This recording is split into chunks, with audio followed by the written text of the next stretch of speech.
All right, not starting out the drive home good in Bellevue. Got a crash blocking the right lane, 40 westbound near Bellevue Highway 70 South, exit 196. Disabled vehicle blocking the right lane, 40 eastbound at Fessler's Lane. Then on the north loop, got a crash reported by police, 65 northbound at I-24, I-65 north. Traffic every 10 minutes every morning on Super Talk 99.7 WTN.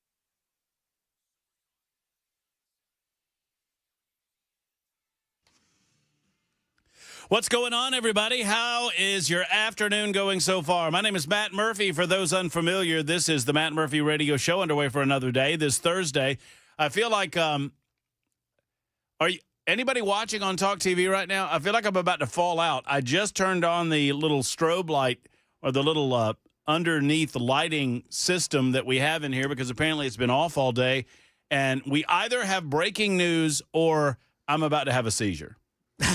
What's going on, Murph? I don't know. I'm working it out. If you're not watching on YouTube, the Facebook, TV's Twitter, off, Twitch. by the way. I saw that the television's off as well. I figured maybe it finally went kaput. Maybe Dan Mandis got mad again this morning on Nashville's Morning News and put the old fistaroo through it. Turn it on. Let's see what it looks like. Okay, we'll do that. It's been slowly but surely descending.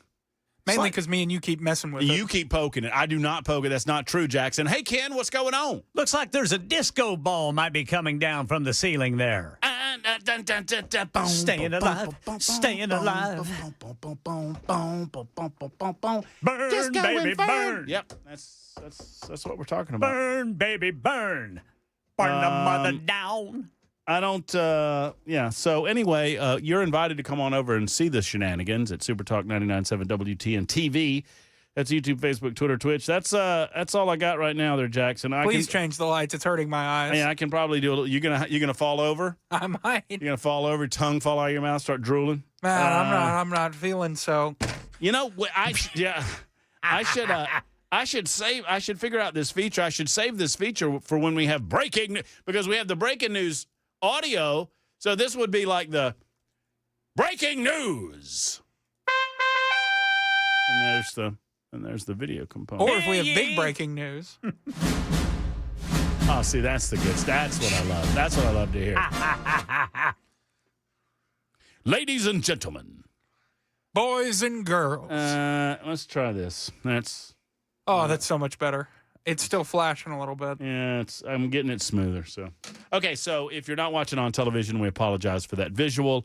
You ought to be watching on television if you're able. YouTube, Facebook, Twitter, Twitch. We'd love to see you. And do me a favor, because Chris Hand is insufferable, absolutely insufferable. And he's running around the radio station telling everybody that will listen that, he gets more thumbs up. He gets more likes. Everybody loves him on the TV side of things. He's doing his little videos over there, and that's all. See where my hands are? See where these hands are? If I were Chris Hand, there'd be a video right there right now. There's not a video because Jackson and Matt don't know how to do that yet. Speaking of not knowing how to do things, where's Mason? Hey, is Mason still here? Let's see. Yes, Brother Mason is still there. All right, I need Mason Fleming in the studio stat, as they say. I don't see Brother Mason. Stat. Where is he? Where'd he go? He's here. I know he's here. I bet he's made himself scarce. I need him in here stat. What do you need, Brother Murphy? Well, you're going to find out, because apparently something happened last evening that had everybody all a tizzy early this morning, including Dan Mandis of Nashville's Morning News. It was the subject of conversation this morning during what do they call that thing? The hand jive?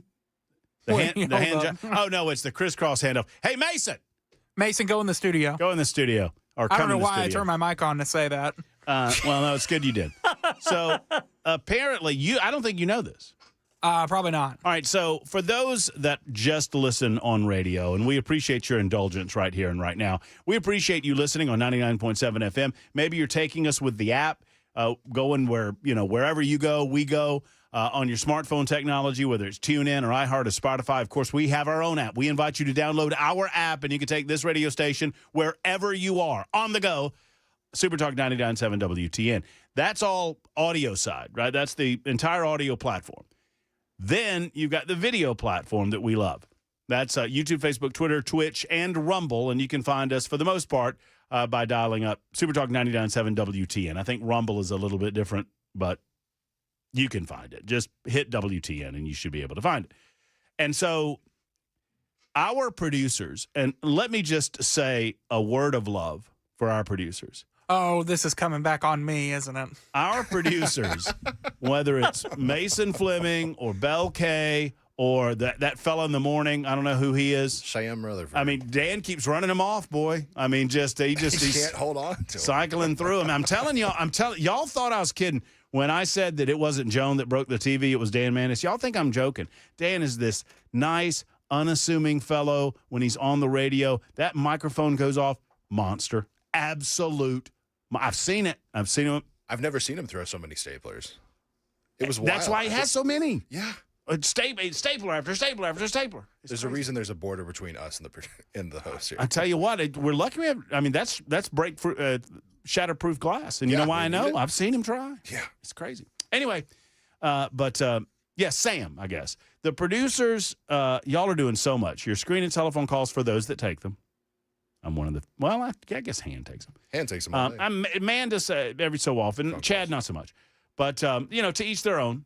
God bless every one of our hosts here at Super Talk 99.7 WT, and I love the way that they do their shows, and I love the way that I do my show. So what I do? Get into it. There has to be something. Oh, I have no idea why I'm here. there's a Band-Aid, right? Yeah, I know. And You just punch me in the face. And right now I'm just picking at the edges. You're waiting for the old rippy rip. Do you know what you did last night? No idea. I don't know how you did it. That's why I have Mason in here. So y'all run the radio show. You also run the TV show. Yeah. You also screen telephone calls. You also answer guests when they come in and get them on Zoom or get them in studio and get them all set up. I mean, y'all are doing 14 different jobs. And one of your jobs, I presume, is to start and stop the television feed. Correct. Yeah? Yeah. Oh, I didn't hit the button, did I? So which one of those didn't you do last night? I'm assuming there was a silent stream from 7 to 5. I went and checked. Did you check it?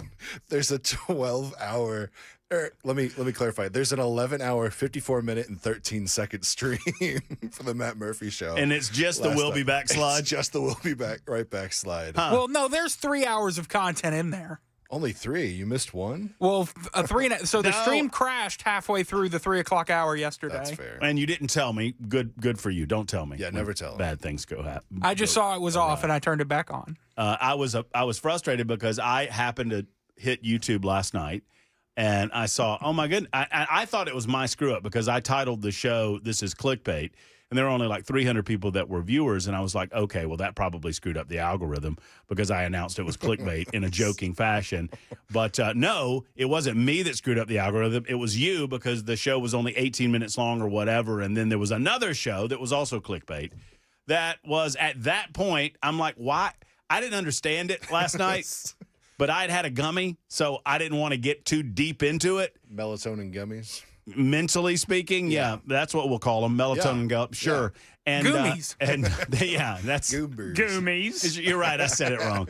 I didn't have a gummy. I had a goomy. It was a goomy. It was a goomy. It was a gummy. So what did Jackson do wrong, Mason? There's one little button.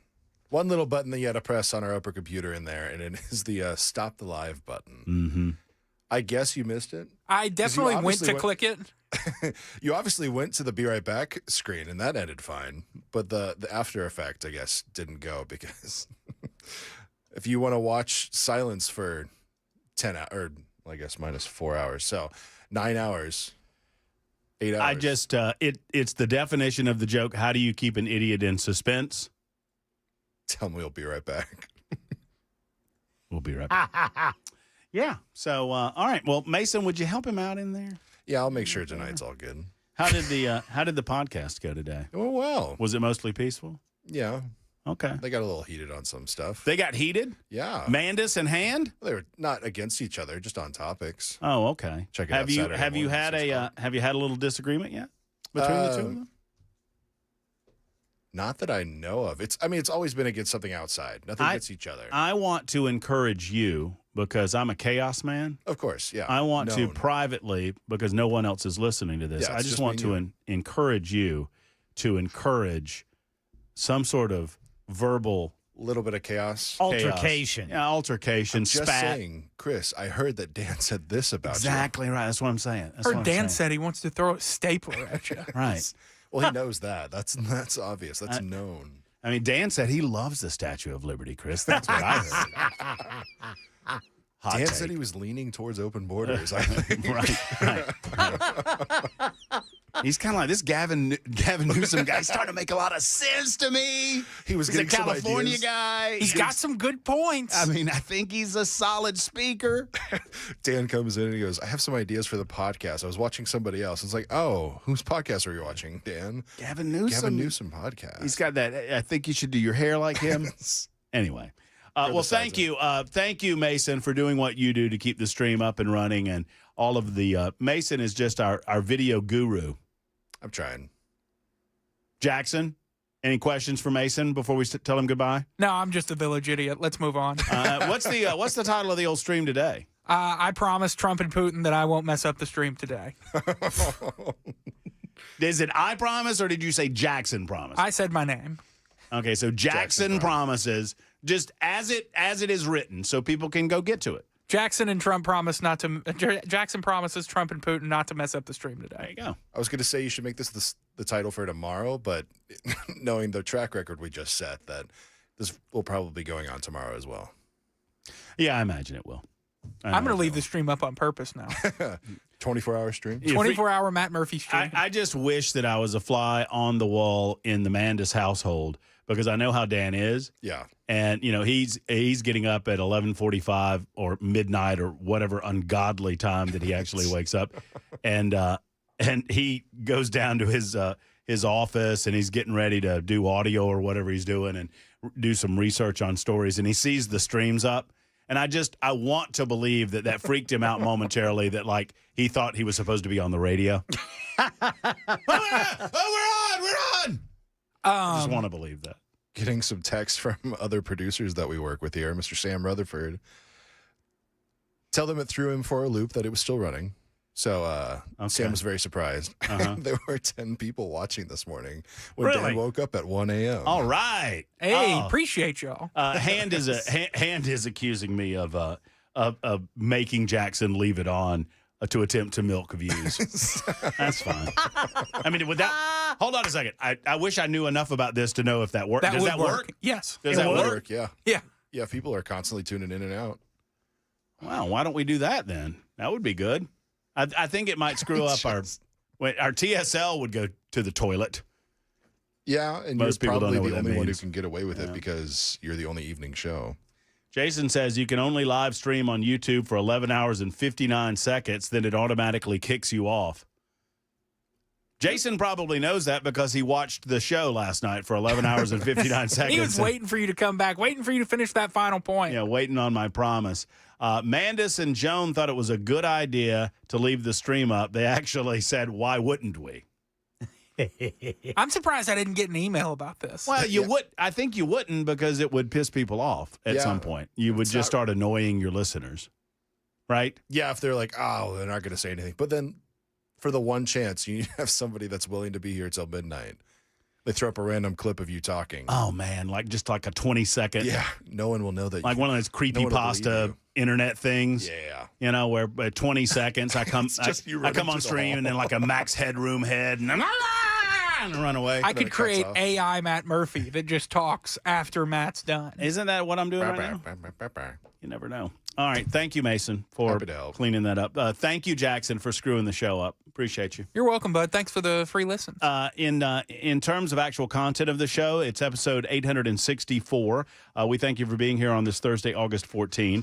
We got protesters. I cannot believe that I'm saying this in 2025, but we've got protesters in Washington, D.C. protesting the fact that we're cleaning up crime in Washington, D.C. That's a true thing. That's a real thing that's happening. We'll talk all about it. Chuck Schumer says y'all are crazy. He doesn't have any security issues in Washington, D.C. Forget the fact that he has a security detail. We shall discuss. We'll give you the latest on the 2016-2017 election scandal. I'm not letting this go because I think it is of the utmost importance that people go to jail. Those that broke the law need to go to jail. And at very least, we need to be aware of what the Democrats are willing to do to circumvent democracy that they claim to want to protect. We will discuss that today as well. I did not get to the Kennedy Center honors yesterday. We'll get to that today. Socialist grocery stores are closing down. Imagine that. That is on the way. We'll start the show in about 10 or 15 minutes with a visit from our good friend Michael Yaffe from WGOW, the Talk Monster in Chattanooga, Tennessee. The flooding that went down over the last 24 to 36 hours there has been incredible. I know I was on air with one of their hosts, Dale Jackson at WGOW, in Chattanooga. I do a weekly visit. We call it a hit in the business. Do a weekly hit with Dale. I do one with Yaffe, too, on Fridays, just talking about Tennessee politics. And he was discussing some of the rainfall that was coming down. Flooded roadways, and people died, man. I think last count I saw 4 people died as a result of the 6 inches of rain that came down in a very, very short amount of time. We shall discuss with Yaffe on the way. Plus, of course, nincompoops in the news. Your telephone call is 615-737-9986, 615-737-9986, either via phone lines or on the Super Text line. It's 22 after the hour on Super Talk.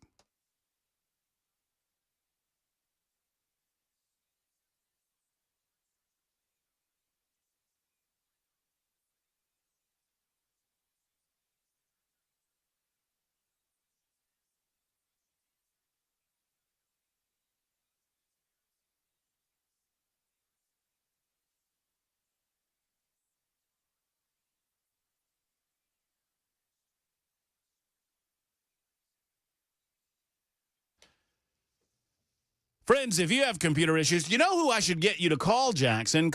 You're going to call Michael at Alpha and Omega Computer Consultation. He'll give you a run-through as to which buttons are – don't tell me I'm number one. I know I'm number one. You know who else is number one? Michael and Alpha and Omega.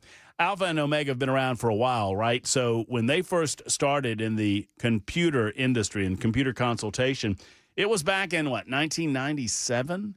And there was not a lot of internet activity going on back then. Now everything's connected to the internet. We hear about cybersecurity issues all the time. Just in the news today, we heard about a major telecommunications company that's paying a lot of money because they had a security breach. These things happen on a regular basis, and they mostly happen to small businesses. We just don't hear about those stories on the news. Well, you need to protect yourself. If you're a business owner, or if you run a company, if you run a school system, if you run a church, and you've got a lot of computer activity going on, especially if it's on the web, you need to secure yourself with Alpha and Omega. Everything is locally sourced, meaning when you make a telephone call to the help desk, you're talking to somebody that's right here in Middle Tennessee, which is very important to me.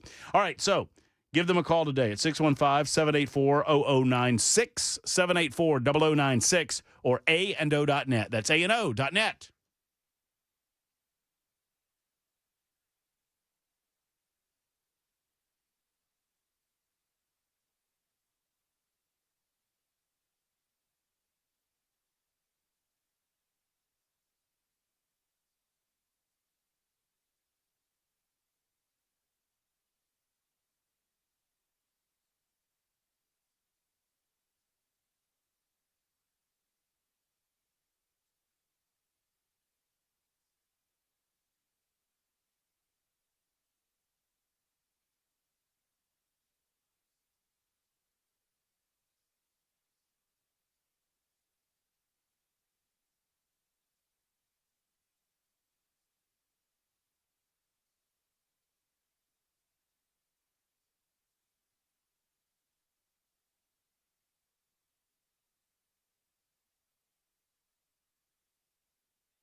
The Wellness Institute of Nashville is your one-stop shop for all things pain management in Middle Tennessee. And I'm here to tell you, surgery should be a last option. You guys know that I recently had surgery on my shoulder, but it was only as a last option for me. But long before that, I had been to the Wellness Institute of Nashville. I had lower back issues. I had no longer have lower back issues. Thank you to the Wellness Institute. Their spinal decompression works. And I made the switch to Dr. Mitch and Dr. Ashley for a number of reasons. Their modern techniques, the fact that they want to help all of you eliminate pain from your body, if at all possible, without the need for pills, without the need for needles, and certainly without the need for surgeries. They have state-of-the-art non-surgical spinal decompression, knee decompression. It elongates the disc, taking pressure off of your nerves and alleviating the pain. That's what it's all about, giving you a pain-free life. Go to painisbad.com, painisbad.com, or call and ask about the Big Daddy Trump special. That's an opportunity for you to pay a minuscule amount of money, $12 for an initial examination, x-rays, well-explained diagnosis, and your first treatment. $12. Painisbad.com or call 615-246-5009, 246-5009.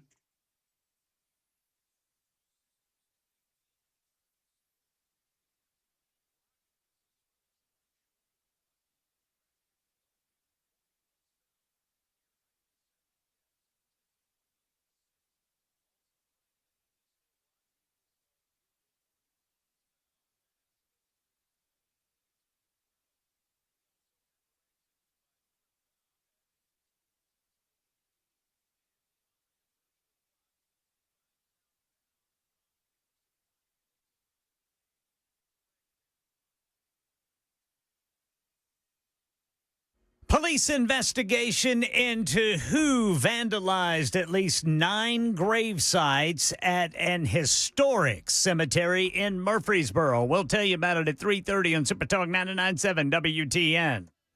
Looking forward to that. It is the Matt Murphy Show in progress. Ken Weaver's back in News Closet B. Jackson Williams controlling the show, making sure that everything that comes out of our speakers sounds as good as humanly possible. And then there's me, your humble host, until 7 o'clock tonight, or they throw us off the radio, whichever comes first. It's day 200. By my count, and sometimes I get off on these things, but I think it's day 208 of the 1460.5 of Donald Trump's second term. Love to remind my liberals in the audience of that number because that just lets you know how much more we got to go of Donald Trump's presidency. Absolutely love it. It's also day 864 of our visits together on Super Talk. So I'm beginning to get a sense that those who are protesting the movement to take over engagement with criminal activity in Washington, D.C., and not those that are on the street, because those that are on the street are just absolute buffoons. You know, you see the guy that threw the Subway sandwich at the cops? Oh, he's being hailed as a hero by local people. A hero. A hero. Like as in hero sandwich, I guess, maybe. As in hoagie, whatever. These people are out of their minds. It is akin to attempting to talk mathematics with my dog, Munson. I love Munson. He's as cute as a button, but Munson is never going to get basic math, much less advanced stuff. But to some of these folks protesting on the street, what are you protesting? Donald Trump's a dictator. Well, we're bringing more police presence on there. We don't need more police presence. There's murders. There's rapes. There's carjackings. There's violent crimes. There's robberies and burglaries. He needs to get out of here. Well, he, kind of controls the place. It is Washington, D.C., and he is the president of the United States. That's one thing. But I'm beginning to believe that those on mainstream media, the ABC, CBS, NBC, and yes, hashtag never CNN, y'all. Don't watch this garbage network. It is a garbage network with garbage people spewing, wait for it, garbage. I will watch so you do not have to. I consider it to be an occupational hazard. It is a duty that I will bear. These people are like a dog on a bone with this issue. And it's yet another, not even an 80-20 issue, it's a 90-10 issue. It's about stopping crime. And they won't let it go. And I'm beginning to believe that they are hanging on because there's not another news story that they can go to outside of Trump meeting with Putin other than the election scandal of 2016, 2017, and some of the revelations that are going on there. Now, you can call me a conspiracy theorist at your peril, but I believe that they are hanging on to this narrative because they do not want to discuss the other. I'll explain what I mean after we talk with Michael Yaffe in Chattanooga about some of the flooding that's going on in our home state of Tennessee, and that's after the news on Super Talk.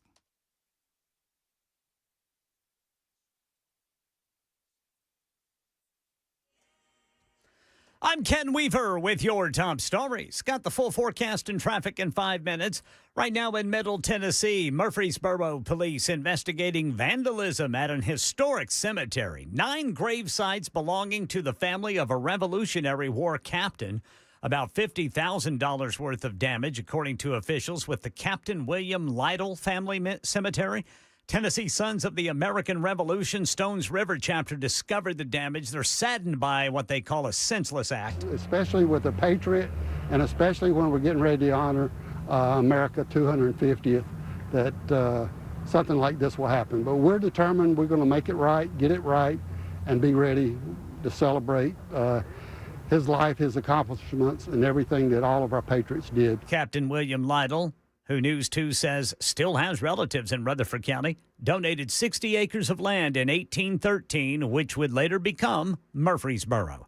Also in Tennessee, quadruple murder suspect Austin Drummond had another court appearance today. Channel 4's Holly Thompson says the judge ordered the accused killer not to have contact with his girlfriend. He is a relative to the 4 family members that he's accused of killing in West Tennessee. Drummond just asked a Lake County judge to remove a protection order, but that was denied today during his second appearance in court. He is charged with 4 counts of first-degree murder and aggravated kidnapping. The state is seeking the death penalty against Drummond. Now, Drummond's next court appearance is set for early September. Florida Governor Ron DeSantis says another immigration detention facility will be built. DeSantis also said that federal agents are targeting even more deportations and detentions, in addition to the thousands already being held or deported. We have the ability to do more than that. DHS, in their agreement with us, because they're reimbursing these expenses, they anticipate up to 5,000. So we said, you're going to probably need a different facility if you want to do that many. Yeah, so this one will be called Deportation Depot in Baker County, Florida. It can hold 1,300 more detainees. That's the latest news. Traffic and weather next. I'm Ken Weaver, WTN News.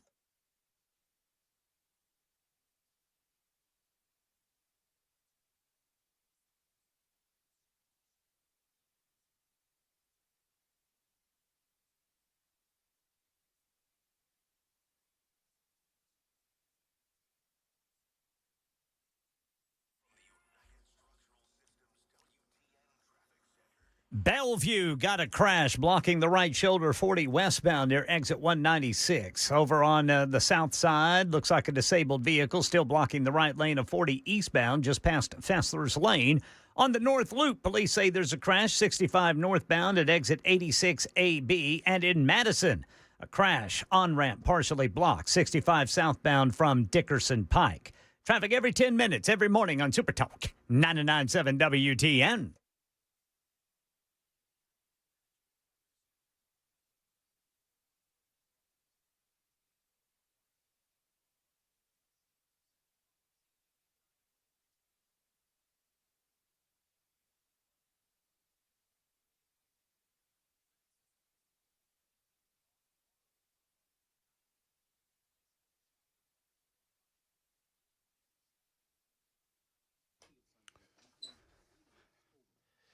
I wish it were not such a dangerous world, but it is. We hear about killings every day.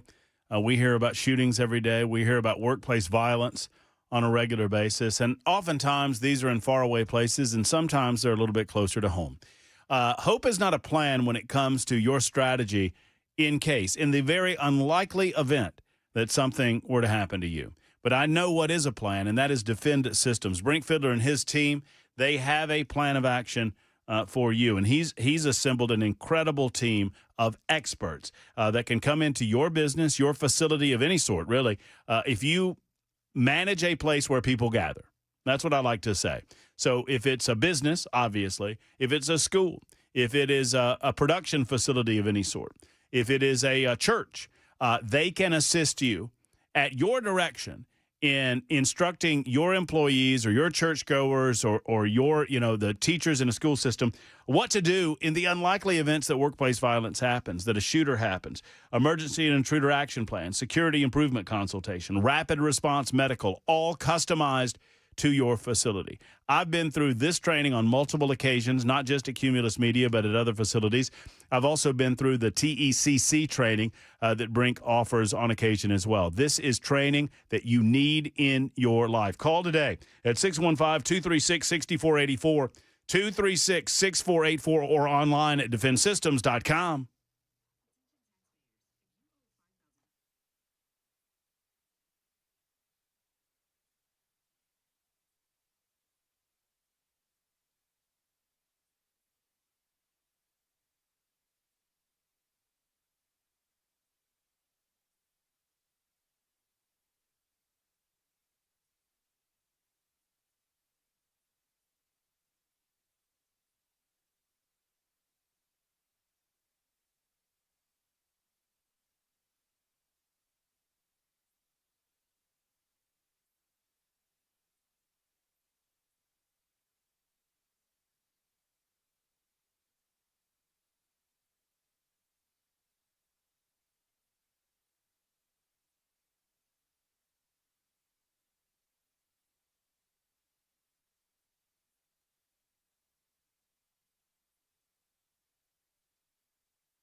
Super Talk 99.7 WTN. Matt Murphy and the Matt Murphy Radio Show, 38, almost 39 minutes past the hour. Talking with our good friend Yaffe here in a moment of Talk Radio 102.3 in Chattanooga about some of the storms that went down there over the last couple of days.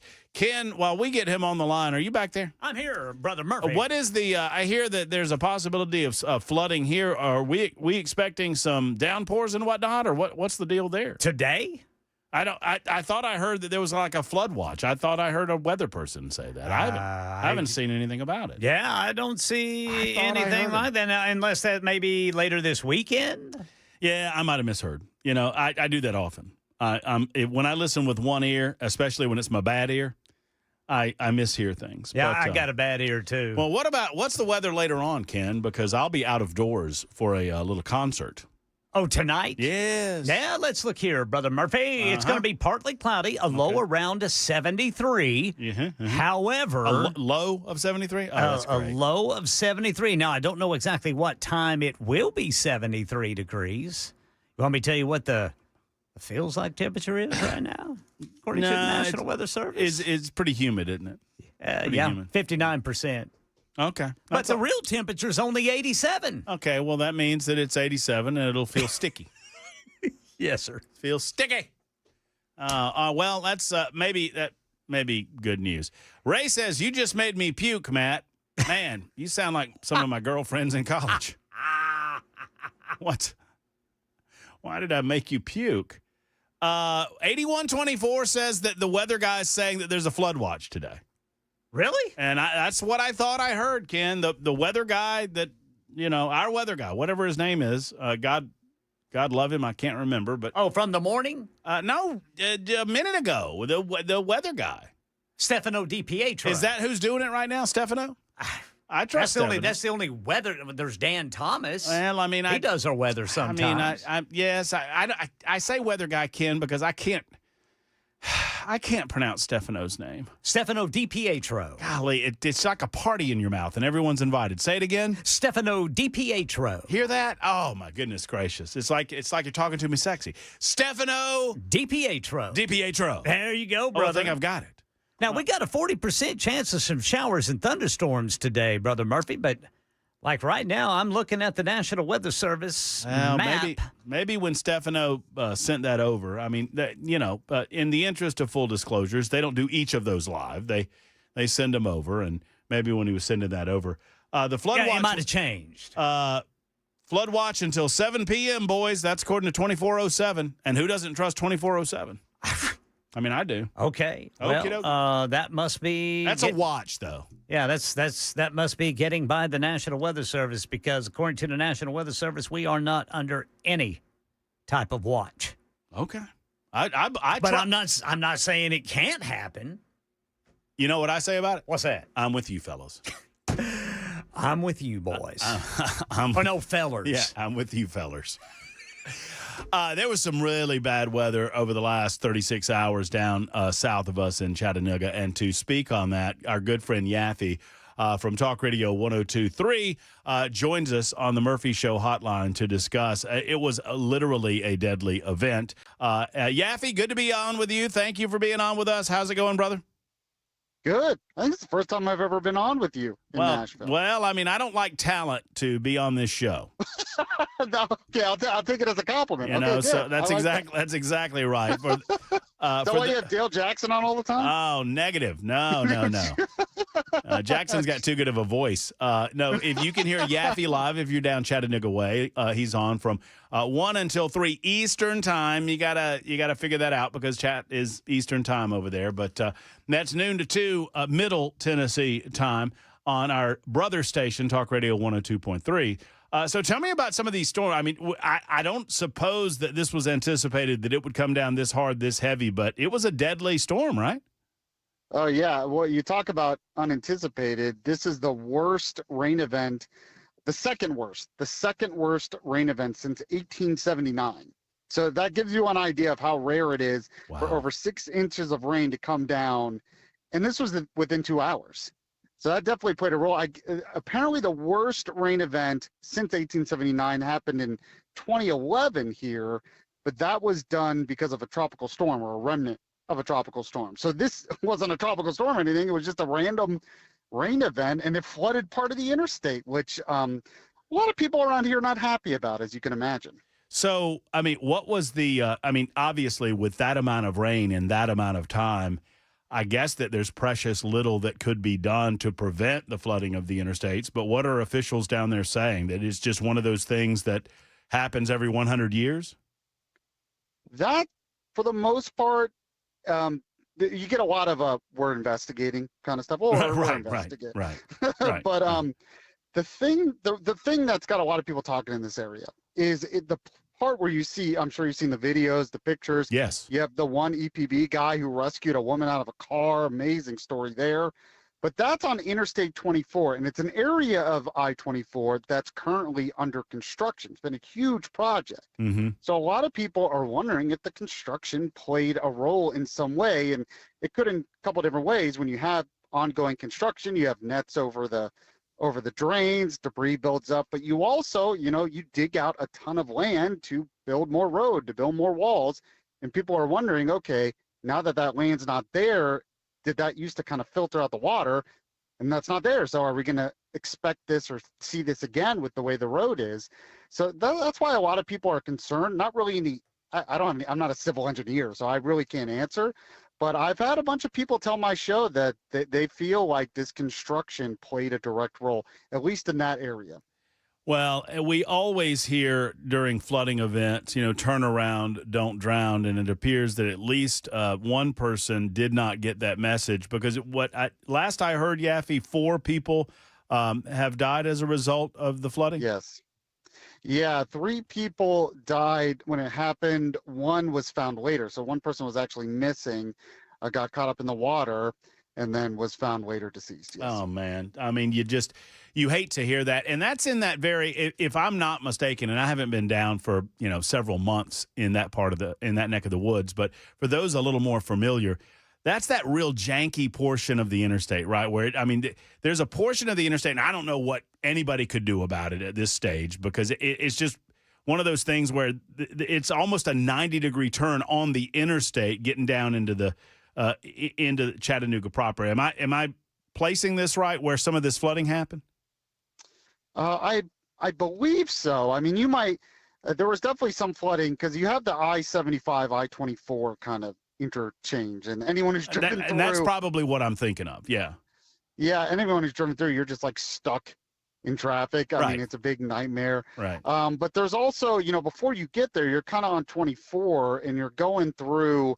It's almost like a valley, and they've built bridges around because there's residential areas on either side, and there's just a lot of wondering if maybe the drains, because it's not done, didn't really work properly, and it just happened so fast. I mean, usually in a normal storm it doesn't matter, but when it happens this fast, it's just they were not prepared for it. You guys need anything down there though, Yaffe? I mean, what can we do for you? Anything?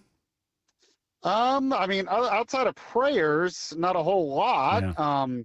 Yeah. Luckily, most of the water receded pretty quickly. Yeah. So I live in more the northern Georgia area, and there was some flooding over there as well. Some people had to be evacuated out of apartments. But most of it, I mean, it was just like it happened so fast that, I mean, I'm sitting here right now and it's sunny and bright and hot outside. So it doesn't seem like it all. Well, and you mentioned some of the videos that are up on this issue, and they are as frightening as it comes. I mean, it harkened me back to the flooding that happened in Texas several weeks ago, where you see 18-wheelers and all the entire wheels of the 18-wheelers are covered, and there's cars in that lane of traffic as well. And I'm thinking, in a way, 4 dead, 4 too many, obviously. But I'm frankly surprised more people did not get caught up in it with the amount of water that we saw in those videos. Yeah, and that's really a couple of reasons for that. I think the main reason was first responders were just right. They were on it. I mean, they were on immediately blocking off the roads. You had mentioned, turn around, don't drown, turn around. Mm-hmm. But, this is an interstate. That's easier said than done. You're not usually, if you're on a residential street and you can kind of turn around to the other side and turn, but you're on the interstate, you don't really expect that. And there's not really a place to turn around if that makes sense. That's what has so many people concerned. You just don't expect a flooding event like that in the middle of a busy interstate. No, I mean, you're right. And it's just the images were so frightening. And I knew that you guys on Talk Radio 102.3 would be on top of the story. So I wanted to get it kind of from the horse's mouth there. Well, if there's anything we can do, I mean, obviously these things happen, natural events like this. But if there's anything that we can do for you up in Nashville, let us know, Yaffe, and we'll talk to you again soon. I'll have you on again. You've made another pass. You're not too good to be back on the Matt Murphy Show, okay? Thanks. That's exactly right. That's the key. Uh-huh. We're thinking about you guys and praying about you guys for you guys down there. We appreciate what you do. Thanks, man. Appreciate it. All right, take care. There's Yaffe, Michael Yaffe. He's known as Yaffe on 102.3 Talk Radio in Chattanooga, Tennessee. I mean, just go look at some. If you've missed it, I'll throw some of the videos up on my X feed, and it is frightening, some of those interstate shots. Oh, yeah. 6 inches in less than 2 hours, Ken. Yeah. I saw some video today of a man rescuing a woman out of her van. He had to go under the water. He found like a huge rock under the water. He comes back up, and he smashes out one of the windows in the van, and he gets a woman out of there. Oh, and a minute later, he said that van was swept away. Just gone. Just gone. Just gone.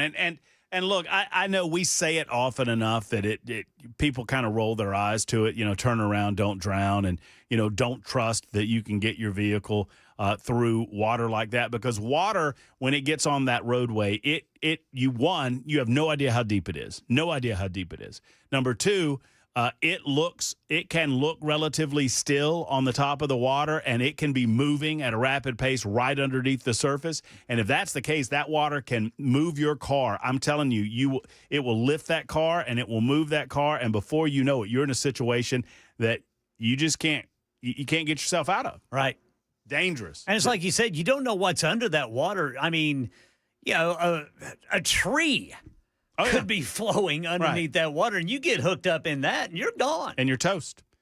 You're toast. And we see it all the time. People take those cars. You see videos nowadays all the time of people taking their cars into little dips in the roadway where there's flood waters, and they think they can get that little car through there, and then before you know it, that car's just floating sideways. Yes, sir. And now you've got a dangerous situation, not only very dangerous for the automobile driver, but very dangerous for the first responders that are now going to try to get that person out of harm's way. But we're thinking about the Chattanooga folks down there. And as 4460 has said on the Super Text line, in the words of Brother Ken Weaver, freaking I-24. Yes. I am a little surprised. I've not been through that part. I've not done any research on this, and y'all could. I'm going to say this, and some of you might think I'm just an absolute buffoon when I say it. But it feels like, have you ever been through Chattanooga? Yes. It feels like they could figure out a better way to do all of that. The construction there is what's going on there on I-24. The construction there in Chattanooga is especially challenging because it's so windy. It is. It winds around the river, and then it winds back through the city, and then you go up that mountain. Yes. And once you get up that mountain, it feels like what I was telling Yaffe about. It feels like you go around the river, and you go around the city, and you go up, and this is kind of going toward, I guess, Georgia. Yes. And then it feels like you just take a hard right, and then it kind of winds up that mountain. And I get that you've got to go over the mountain, but I'm thinking, has an engineer looked at this and tried to figure out a different way to do this? Maybe not. Maybe there isn't one. Maybe that's the only way. Maybe so. But I do know the construction that Yaffe's talking about. And you know what?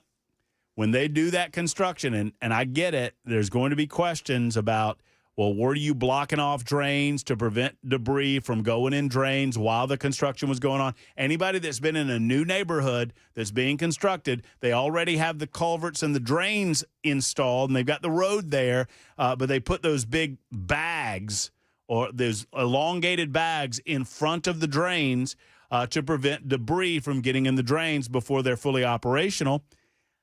And maybe there's some questions about whether or not that happened. It's 54 after the hour. You're listening to Super Talk 99.7 WTN.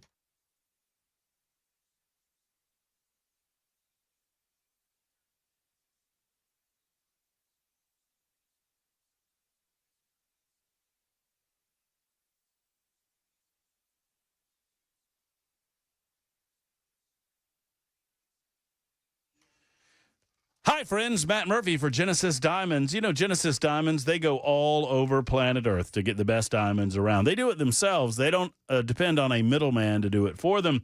That helps you in two ways. One, it guarantees that they're getting the best of the best when it comes to selection of diamonds. So you know when you go to Green Hills or Cool Springs, you'll have the best of the best. Number two, no middleman markup. You know, the guys that buy from the middleman marks it up a little bit because the middleman's got to get a little cut of money. And then they sell to the retailer. And then the retailer marks it up a little bit because they got to get a little profit as well. Well, when you cut the middle, it's not hard to figure out, folks. When you don't have a middleman, then you don't have that markup. That means that Genesis Diamonds has the ability to sell for less for you, and you save money as a result, and you don't have to compromise on quality. How about that? No compromises at Genesis Diamonds. So whatever you're celebrating, maybe it's a birthday, it's an anniversary, it's a just because, or you're getting engaged, let's get to Genesis Diamonds. They simply are the best. Genesis Diamonds, located in Green Hills and Cool Springs. When you stop by, tell them Matt Murphy sent you to the one and only Genesis.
4 o'clock on the dot. I'm Ken Weaver with your top stories. Got the full forecast and traffic in 5 minutes. And right now in Tennessee, quadruple murder suspect Austin Drummond asked a judge today to be allowed to talk to his girlfriend, but the judge denied his request.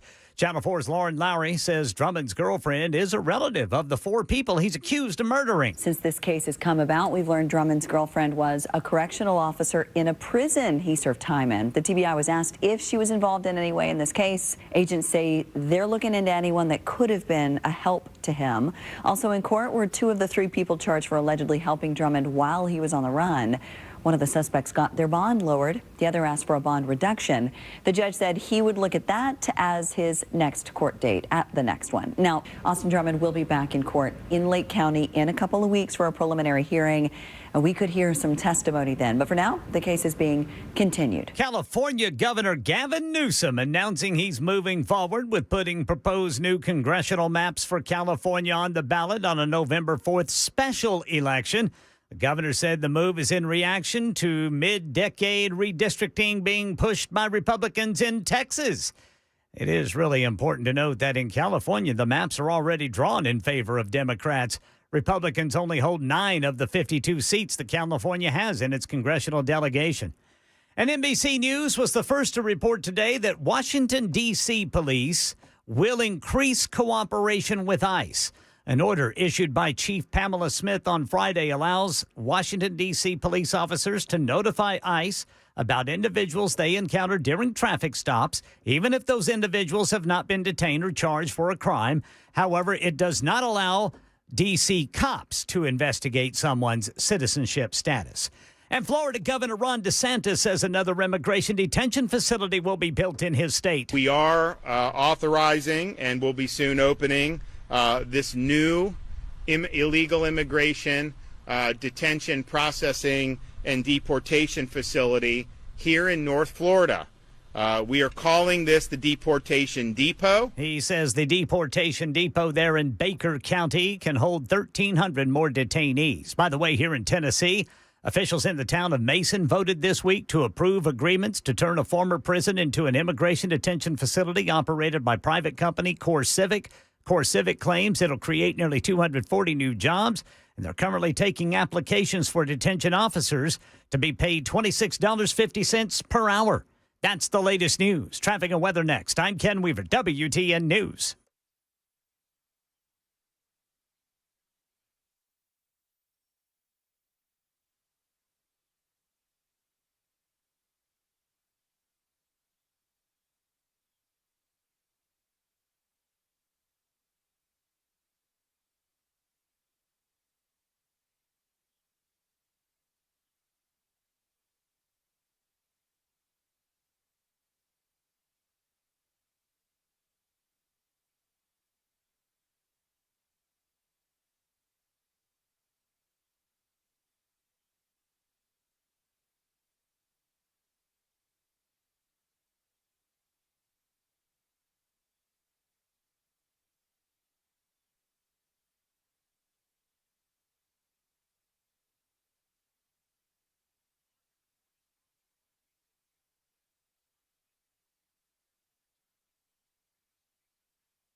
Good news, drivers in Bellevue, 40 westbound has just been cleared of that crash there at exit 196. We still have a disabled vehicle blocking the right lane, 40 eastbound past Fessler's Lane, east of downtown.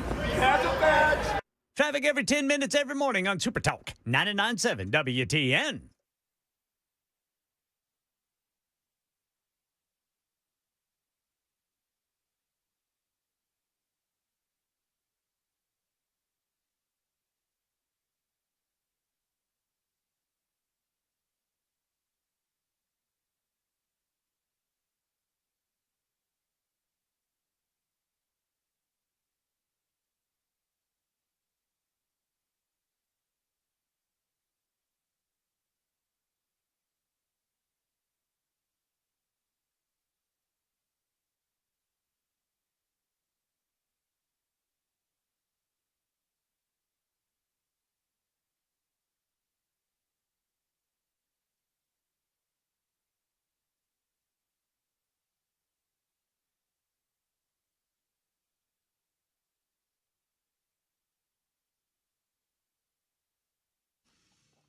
It is the Matt Murphy Show. Hour number 2 starts right now. Super Talk 99.7 WTN. If you'd like to get in on the conversation, you may do so by picking up the old telephone and dialing 615-737-9986. 615-737-9986. You can also hit us up on the Super Text line, same telephone number. We appreciate you joining us on the X machine. I'm over there quite often during the show at Matt Murphy Show. That's at Matt Murphy Show on the X machine. I'm on the Facebook and the Instagram, but I'm far more on the X machine. And then there is the chat over on the YouTube channel, which is absolute insanity over there, as typical. We'd appreciate you participating in any way you can. And when you do, give us the old thumbs up, like button, whatever you do, whatever streaming application you might be utilizing. We thank you for that. So protesters in Washington, D.C., and I've got the latest on the 2016-2017 scandal with James Comey. Apparently, the FBI told everybody to back off of Hillary Clinton during that period of time as well. So they were simultaneously backing off Hillary Clinton, and then a little bit after that, after the election happened, going after Donald Trump, showing you that they were putting their thumb on the scale. Clearly, they were putting their thumb on the scale. What they were doing, leaking classified information, is in direct violation of the law, no matter who it was that was doing the leaking, whether it's James Comey or John Brennan or James Clapper or whomever, and people need to go to jail for it. I don't understand why this is not being reported in mainstream media circles, except that I understand that it does not fit their narrative. But we will expose that narrative on this show repeatedly. We will drive it home. And I understand that those of you in front are going to get inundated with it. But that is a direct response to me trying to get to the people in back. Y'all understand that, right? Those of you in front are going to be flooded with the information only because we're trying to get that information all the way to the back of the room. Everyone in America should understand how our government was used against the spirit of the democratic process in 2016 and 2017, regardless of whether or not people go to jail. I want some people to go to jail. Somehow I doubt that that will happen because the deep state protects itself. The deep state protects itself. Ask Christopher Wray, the subsequent director of the FBI after the firing of James Comey, whether or not the deep state protects itself. But in the meantime, speaking of Washington, D.C., there's this. So we got protesters in Washington, D.C. Liberals are literally protesting their streets, I should say, being made safe. Here's a real cop. He has a badge. This is the protest. Gosh, I hope they don't curse. That's a real cop. Fuck no. I didn't. You know what? They did curse. They did curse. You know, that's why you should. Come on, man. That's why you should vet these things. You know, that's why you should turn off the stream at night. Those I have two no have idea. no relation whatsoever. I have no idea why those two things have anything to do. There's no way you listened to that and didn't hear the F word. I didn't. It was so pronounced. I didn't hear the guy say it. You knew that was coming. I did not. I did not. I don't even think that's what he said. Fiddlesticks. You said, gosh, I hope he doesn't swear. And the next word out of that guy was pointing at a business across the street saying, I want some of that fudge over there. Phooey! Phooey on you, darned police, is what he said. Jackson? I hate you. Maybe he saw the police arrive and he was screaming for DA Glenn Funk. Don't do it, man. Yeah, we don't have any dump left. It's my bad. It's my bad. I should have. I should have known better. You did know better. That's the thing. Well, I know this. Now see, I'm encountering a subscription issue, and I have a stupid subscription to the Washington Post, but not on this computer. So there was a man who threw a sandwich at police. That fella has been arrested. I'll get you the details of that story coming up in just a second. So you have protesters on the streets in Washington, D.C., protesting the police attempting to arrest criminals in Washington, D.C. Those elements within Washington, D.C., those ne'er-do-wells, those thugs, if you will, that are roaming the streets, looking for people to rob, looking for people to carjack, they're being protected, or there's an insistence on the part of the people of Washington that the cops don't go after those people. I don't even understand what they don't understand about how society works. That we empower law enforcement to protect and to serve the people of any given community. And you designate those individuals. I talked to a guy, I don't know, I guess this was during the Summer of Love in 2020, where it was all about defund the police. Y'all remember this? And I'm certain that you had your fair share of defund the police in Nashville. I think Justin Jones, now a representative in the General Assembly, I think he was a part of that, right? Defund the police. And I had one of these fellows on from Black Lives Matter. He was the local Birmingham, Alabama chapter head of Black Lives Matter. Had him in my studio when I was in Birmingham. And I thought I wanted to try to have a conversation where I understood where this fellow was coming from. And he said that he wanted to defund the police. And I said, well, then who do we empower to protect the people from criminals? And he said, well, we're going to have a community police force that is based in the community.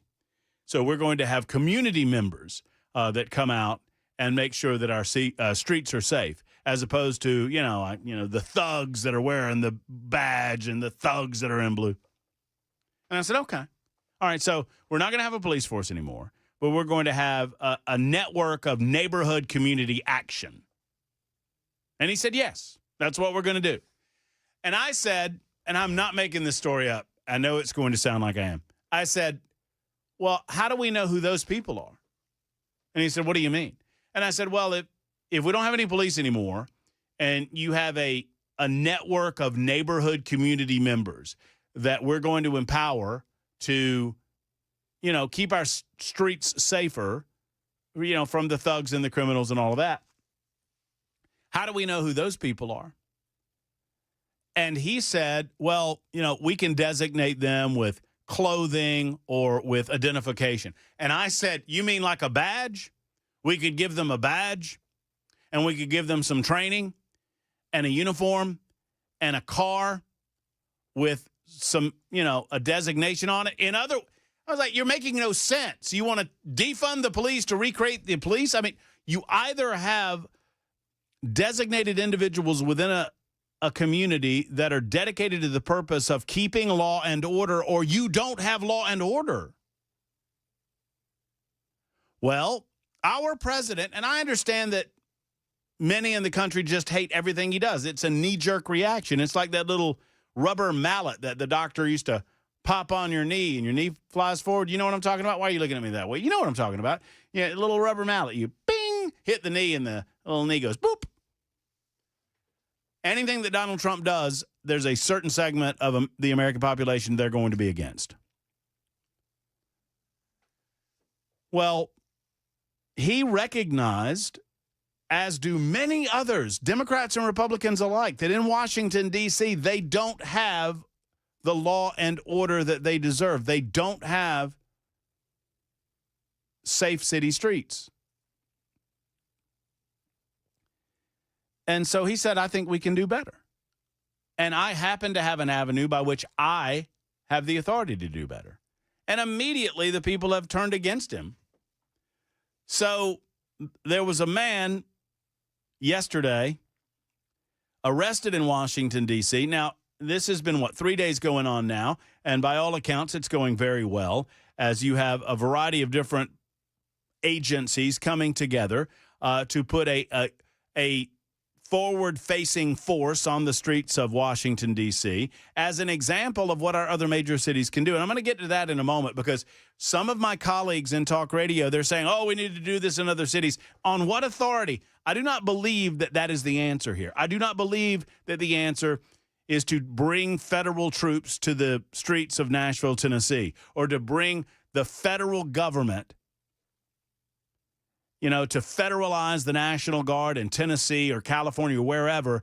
But we can accomplish the task by demonstrating to these liberal blue cities and the voters that keep electing these Democrats, it does not have to be this way. They've been telling you that it does. Oh, well, it's just we're just a big city. And when you have a big city, you're going to have crime. You're just going to have homelessness. You're going to have these things. No, it doesn't have to be that way. We can live better. And as an example, let's look at what's going on in Washington, D.C. That doesn't mean that we have to have the federal government to come in here and do it, because that's not their job. It's the job of local officials. And if local officials can't get the job done, then by golly, the state needs to take over. The individual states need to take over. Governors of the states with these major metro areas with crime problems need to take notice. And if they don't, you need to boot them out and get a new governor. But anyway, in Washington, D.C., there was a man arrested Sunday night, a couple of nights ago, or, almost a week ago now, who's now facing felony charges for throwing a Subway sandwich at a federal law enforcement officer. According to Janine Pirro, U.S. Attorney for the District of Columbia, there was a video posted on the X machine this past Wednesday of the incident, which took place near the corner of 14th and U Street Northwest, showing a man in a pink-collared shirt, shorts, crew socks, and New Balance running shoes, yelling at several police officers, law enforcement, while holding a sandwich. As he turned to walk away, he hurled his sandwich at the chest of one of the officers and then ran off with officers in pursuit. The video's gone viral. You can find it on the X machine. It does not show the man being arrested, but arrested he was for assaulting a police officer with a sandwich. I mean, some of those sandwiches, you could get like a tomato in the eye or a pickle in the eye. That could put an eye out. I mean, if he had spicy mustard on the sandwich, goodness me knows what could have happened. Court documents filed yesterday, police alleged that Sean Charles Dunn approached police officers, including Metro Transit Police and U.S. Customs and Border Patrol agents, and began yelling obscenities and calling them fascists. At about 11:05 at night, according to the federal court filing, Dunn approached an officer and threw his sandwich at him. I don't know why this makes me laugh so much, but it does. He was charged with assaulting, resisting, or impeding certain officers and employees of the United States of America. Following his arrest, Dunn allegedly told one of the arresting officers, "I did it! I threw the sandwich." Well, nice. You got an admission. According to the Washington Post, they were not immediately able to contact Dunn for comment. Dunn is 37, lives in the District of Columbia. The arrest came the night before President Donald Trump announced his takeover of D.C.'s police force. Here's the deal. I think this guy was fired. I think this guy worked for the Department of Justice. He's now been fired from his job at the DOJ. Good. Another deep state operative out of work. Maybe he can get him a job at Subway. Like I said. Jersey Mike's. Maybe Jersey Mike's. Penn Station. You know, what sandwich shops would have been safe? You see, I feel like it's real easy to throw a Subway sandwich because Subway kind of sucks. I mean, let's be clear. I worked at a Subway. You worked at a Subway? I did in college. Do you know the amount of people in a college town that think that they deserve a free Subway sandwich? A lot. Oh, my goodness gracious. Why do they think they deserve a free sandwich? I think the shift manager, I worked shift manager position there. This is right before I got the job at Waffle House.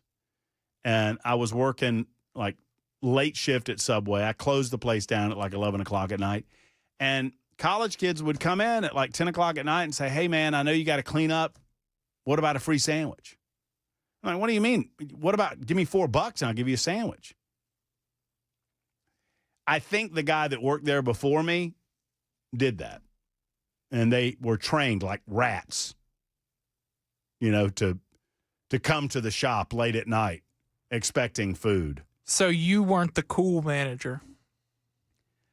You know what? I heard that a lot during my stint at Subway. Hey, be cool, man. They just wanted a free sandwich. And I'm like, you need to get a JOB and you can get yourself all the sandwiches you want. You know what I get? Because I work here, I get free sandwiches. How about that? Cold cut combo. What was your go-to?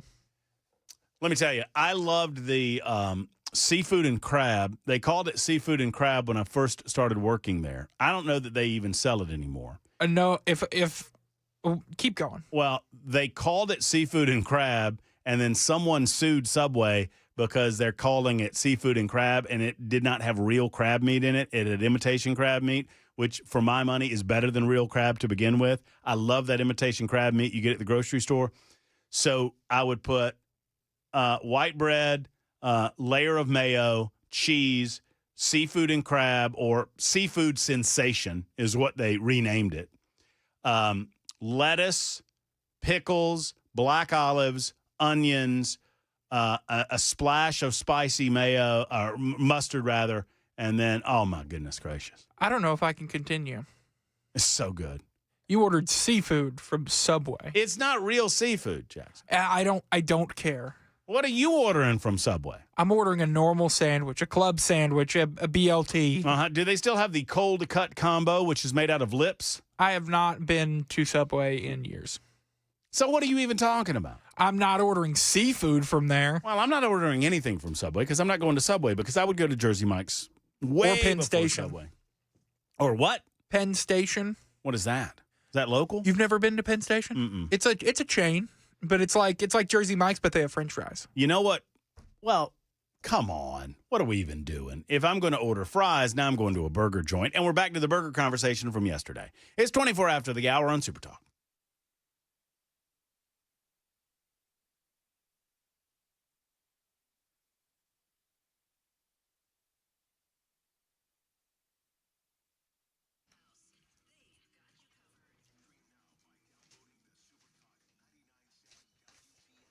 Oh, man, the jokes on the Super Text line are coming in fast and furious. Like his lawyer's going to say the whole case is baloney.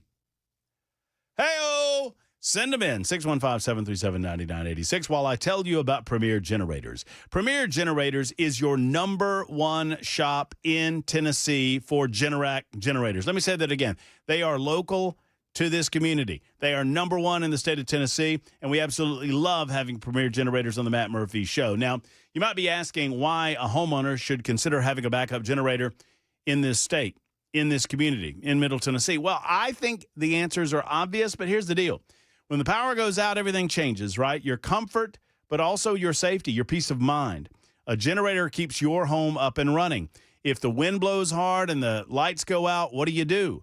You want to keep your food safe. You want to keep your family protected, and you do so with a home generator from Premier Generac Generators. Secondarily, this is going to improve the value of your home. When you install this, if you ever go to sell your house, people will notice that you have an incredible Generac generator in your home. And by the way, when you buy, you get a 10-year warranty from Premier Generators. That's a big deal. I invite you to call Premier Generators today to find out how they can assist you. Here's the number, 855-POWER-IS-ON. Now, that power is PWR, right? So 855-PWR-ISON. Power is on. Also, 855-797-4766 or online, premiergenerators.com.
California Governor Gavin Newsom says he is moving forward with putting proposed new congressional maps up for a November 4th special election. We'll tell you all about that at 4:30 on Super Talk 99.7 WTN. I don't know how they're going to gerrymander more in California, but Yeah.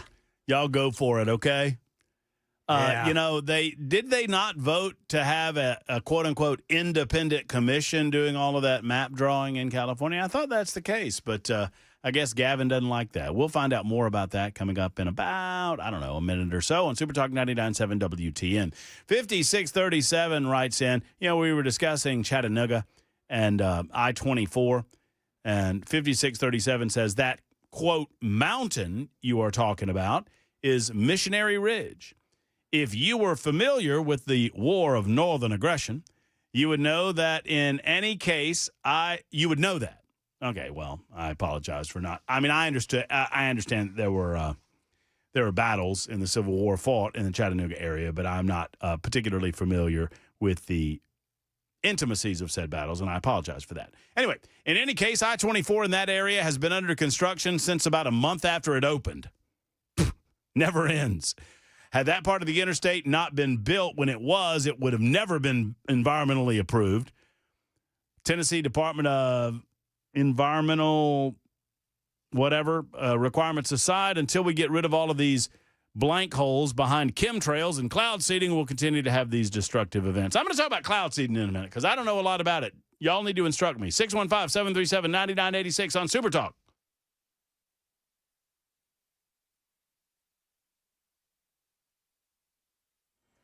4:30 on the dot. I'm Ken Weaver with your top stories. Got the full forecast in 5 minutes. California Governor Gavin Newsom announcing he's moving forward with putting proposed new congressional maps for California on the ballot on a November 4th special election. The governor says, we can't stand back and watch this democracy disappear district by district all across this country, not just in Texas.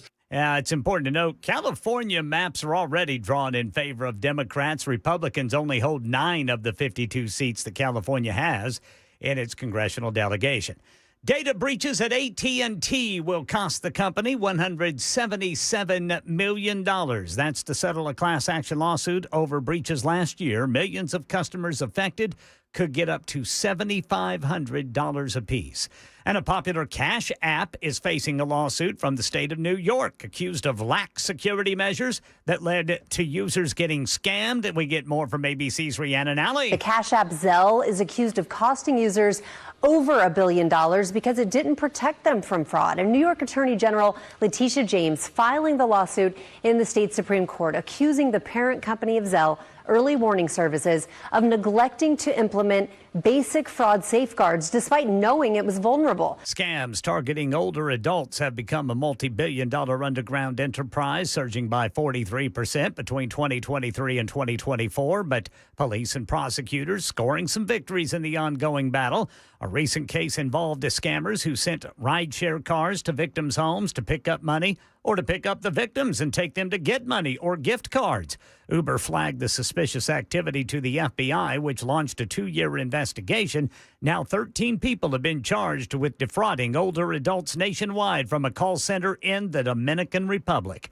That's the latest news. Traffic and weather next. I'm Ken Weaver, WTN News.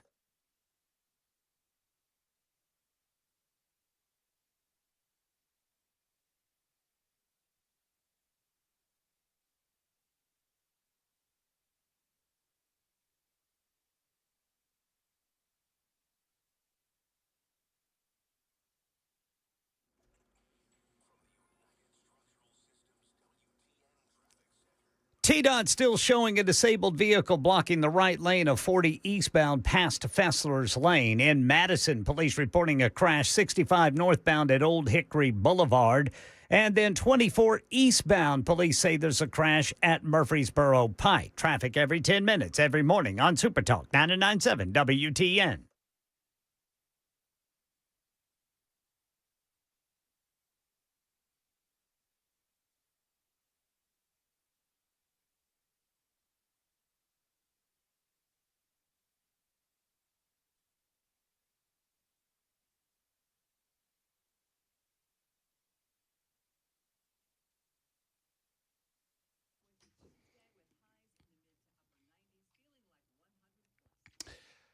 You know, occasionally I am asked by a loyal listener to the Matt Murphy Radio Show, what makes advanced hair restoration different? That happens from time to time. Well, let me tell you some details first about their exciting new once-a-year summer sales event. Advanced Hair stands behind and beside their results. Their before and afters on their website, they're second to none. They speak for themselves. With Advanced Hair, you grow your own natural hair, and it's guaranteed. Secondly, Advanced Hair combines top-rated physicians with modern technology, so you have a concierge-level experience. It's hard to find anywhere else. Thirdly, Advanced Hair's FUE procedure begins regrowing your own natural hair the very next day. Let's say that again, the very next day. Quick, simple, easy. Now, if you have a flexible schedule for the rest of the summer, in August into September, then they're waiting for you because their special savings opportunity is here. Ask them about it when you make the call. Advanced Hair's summer savings event. It'll get you the most hair for your dollar. It's their best offer ever. So you call today at 629-348-HAIR, 629-348-HAIR, and tell them that Matt Murphy sent you. Or go online to advancedhair.com. That's advancedhair.com.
All right, cloud seeding coming up. I don't know. Look, it took me a long time. I've been doing this a long time. It took me a long time to tell you when I don't know what I don't know. And I don't know enough about cloud seeding to be intelligent in this conversation. But several of you have noted that you believe cloud seeding is the cause of some of the flooding events that we've seen over the last several months, to include in Texas. Now, I know that cloud seeding is a thing. I don't assume that the floods that we are experiencing come from necessarily cloud seeding, but I'm willing to listen. But before we do any of that, I got to clean out some of these sandwich jokes. Also, Jackson, I'm going to lean on you on this one. Jersey Mike's or Firehouse subs? I'm more of a Jersey Mike's guy. More of a Jersey Mike. Get it Mike's way. I'm too. Oh, yeah, Mike's Way's good. Love Mike's Way. And they do the little Jersey Mike's, they got the little itty bitty minis. I don't know if they do that at Firehouse, but they do that at Jersey Mike's. Okay. So, and both are superior to Subway. You know what used to be good? Might be before your time? Blimpies. You ever heard of that? It was a sub shop. Sounds like a local. It was place. It was a sub shop. It was like a regional chain. Man, good stuff. So I told the story about the sandwich guy, and here are some of the jokes that have come in on the super text line. I'm not vouching for them. I'm just repeating them. So 7362 says the sandwich guy should have kept his mouth shut. Mayonnaise, they would have been upset. He mustard gotten tired of their questions and confessed. Now he's in a real pickle. Mm-hmm. Uh-huh.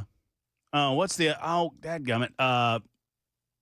I worked for Subway during summer break. I made a sandwich for myself similar to that. I liked a pizza sub, pepperoni, salami, and sauce from the meatballs. And then, I lost it. Oh, the good one. I had a good one, and I lost it because they're coming in too fast.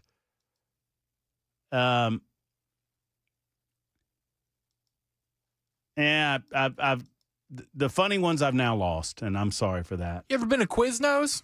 Quiznos is pretty good. Yeah. Haven't seen a Quiznos in a while. Are they still in business? I don't know. They closed the one on my college campus. There was a lot of franchise. I lived Quiznos. above a Quiznos. I guess the guy. Yeah, see, I've lost it. I was trying to find it. There was one guy that did like 3 jokes that were pretty funny that ended with they're going to charge him with assault and pepper.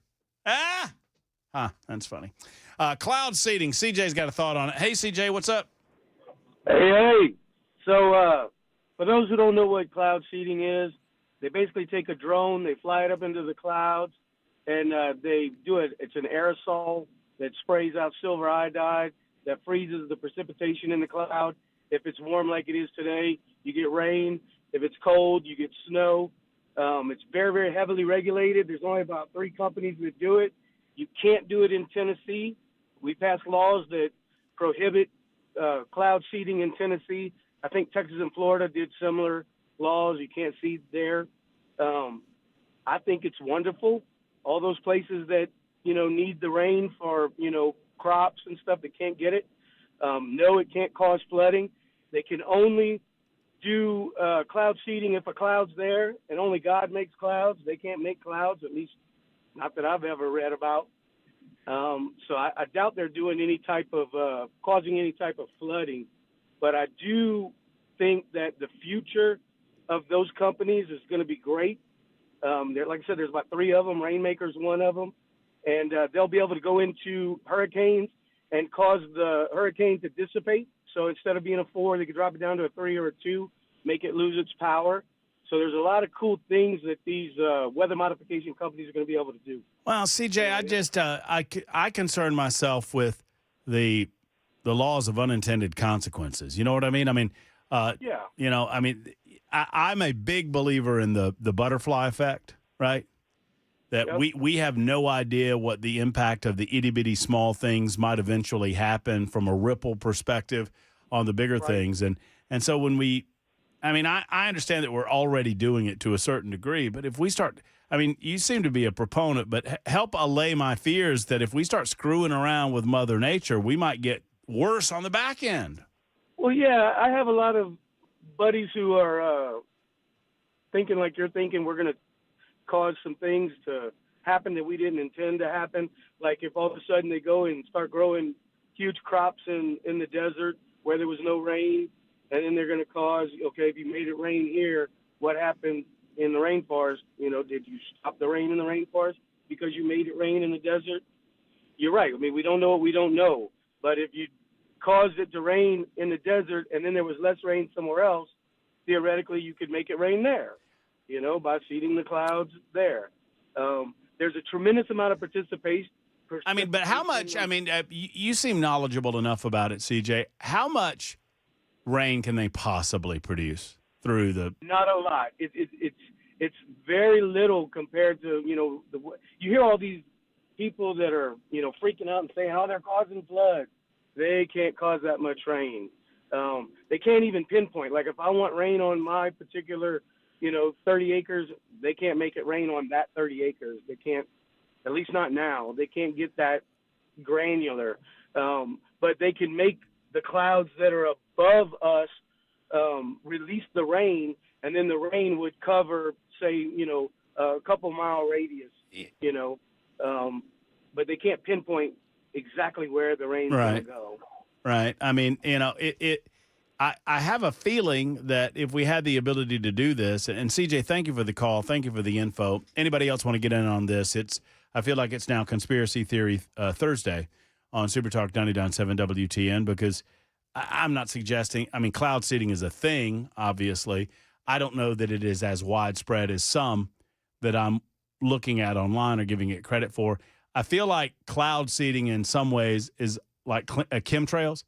I know people, I have friends that are believers in chemtrails. And for the most part, the trails that you see in the sky are condensation trails. But, don't tell some of my buddies that, because they believe that every one of them that they see, these are chemicals that the government's putting in the atmosphere to keep us, at a low-grade moan as opposed to a hue and cry and a backlash that would ensue had we not these chemicals coursing through our bodies, thank you to the chemtrails. I don't believe in that. And I will suggest to you that just as I do not believe that human beings can affect the weather through climate change, as it's called, used to be called global warming. Before that, it was called global cooling. Just as I do not believe that human beings have any impact on that level on the temperatures on Earth. Now, do human beings and our participation on planet Earth, do we impact the Earth in a marginal or minor way in terms of the Earth's temperature? Possibly. But I've never seen any data, and I've studied it, not as much as the late great Uncle Phil Valentine, but I have studied it to the point that whatever negligible impact that human beings have on the climate on planet Earth is just that, negligible. The Earth is such a dynamic and huge system. To suggest that man could have an impact in such a way that would negatively impact our future is just ridiculous. Similarly, to suggest that the seeding would have a dramatic impact to include flooding and whatnot, I just don't believe that. Now, if you do, I could perhaps be convinced otherwise. Now, for those who do not know,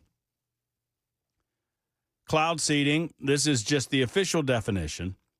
Weather modification technique used to enhance precipitation by introducing particles into the clouds that encourage the formation of ice crystals or water droplets, which then fall as rain or snow. The process typically involves dispersing substances like silver iodide, dry ice, or salt into supercooled clouds, providing nuclei for water molecules to condense and freeze. Many clouds contain supercooled water droplets, which are liquid water below the freezing point but haven't frozen due to a lack of nucleation sites, whatever that means. Cloud seeding introduces particles into these clouds which act as nucleation sites, providing a surface for water molecules to attach and freeze, therefore, quote-unquote, forming rain. Cloud seeding is the most effective where there is sufficient moisture in the atmosphere and when the cloud conditions are suitable for precipitation enhancement. In other words, there need to be conditions ripe for precipitation even before you seed the clouds. Just as I do not believe that man is responsible for the warming of the globe, I believe that natural cycles are mostly responsible for the warming that we've seen over the last 25 to 40 years. I do not believe that man has the ability to substantially affect the weather. I know that some do, and these are what I would lovingly refer to as my conspiracy theorist friends. So, do the same people that believe that we can affect rain to the point that we have flooding or affect mood to the point that we have chemtrails, do those same people believe in climate change or no? I would think that they would have to. Sandra writes in and says, my husband was an aircraft mechanic in the Air Force. He says exhaust from jet engines is hot. Expelled in cold air creates a visible trail. Oh, yeah. I mean, condensation trails are well known. But there are some people that have decided that condensation trails are all chemtrails, which would be chemical trails, which would be a lacing of the atmosphere of chemicals.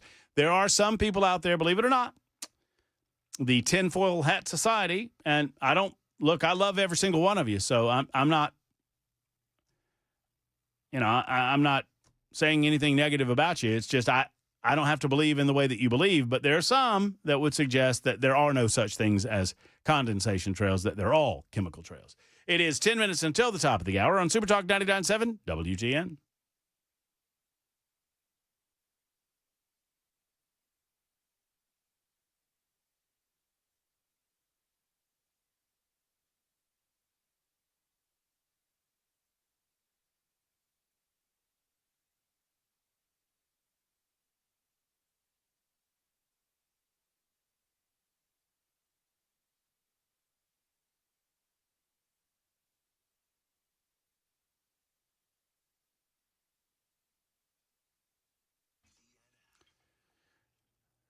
Did you know that Eurofix has a very different business philosophy when it comes to staffing their locations? And I absolutely love telling you about it.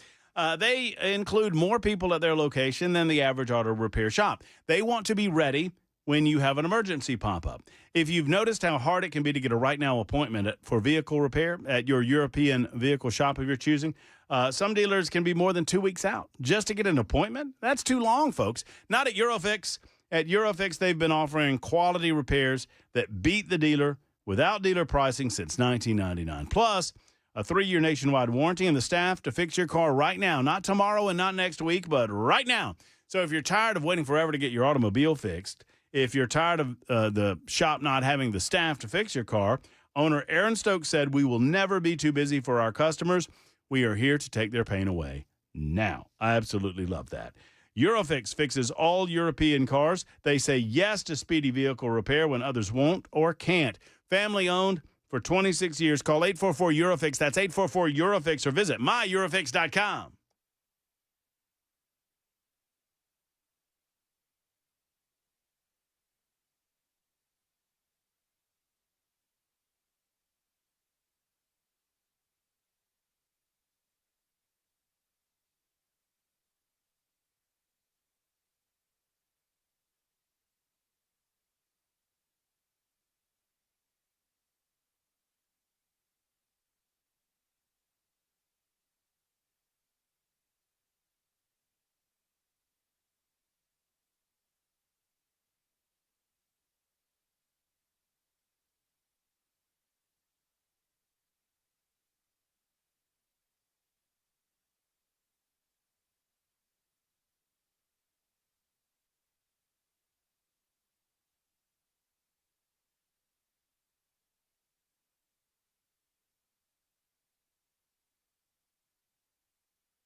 Friends, Matt Murphy here for the Tennessee Men's Clinic. Fellas, I want to talk specifically to you for a moment, but if you ladies are listening and some of what I say might remind you of your guy, well, perhaps you can put him on to Tennessee Men's Clinic as well, because they can solve the issues that are out there for you when it comes to your health, when it comes to men's health.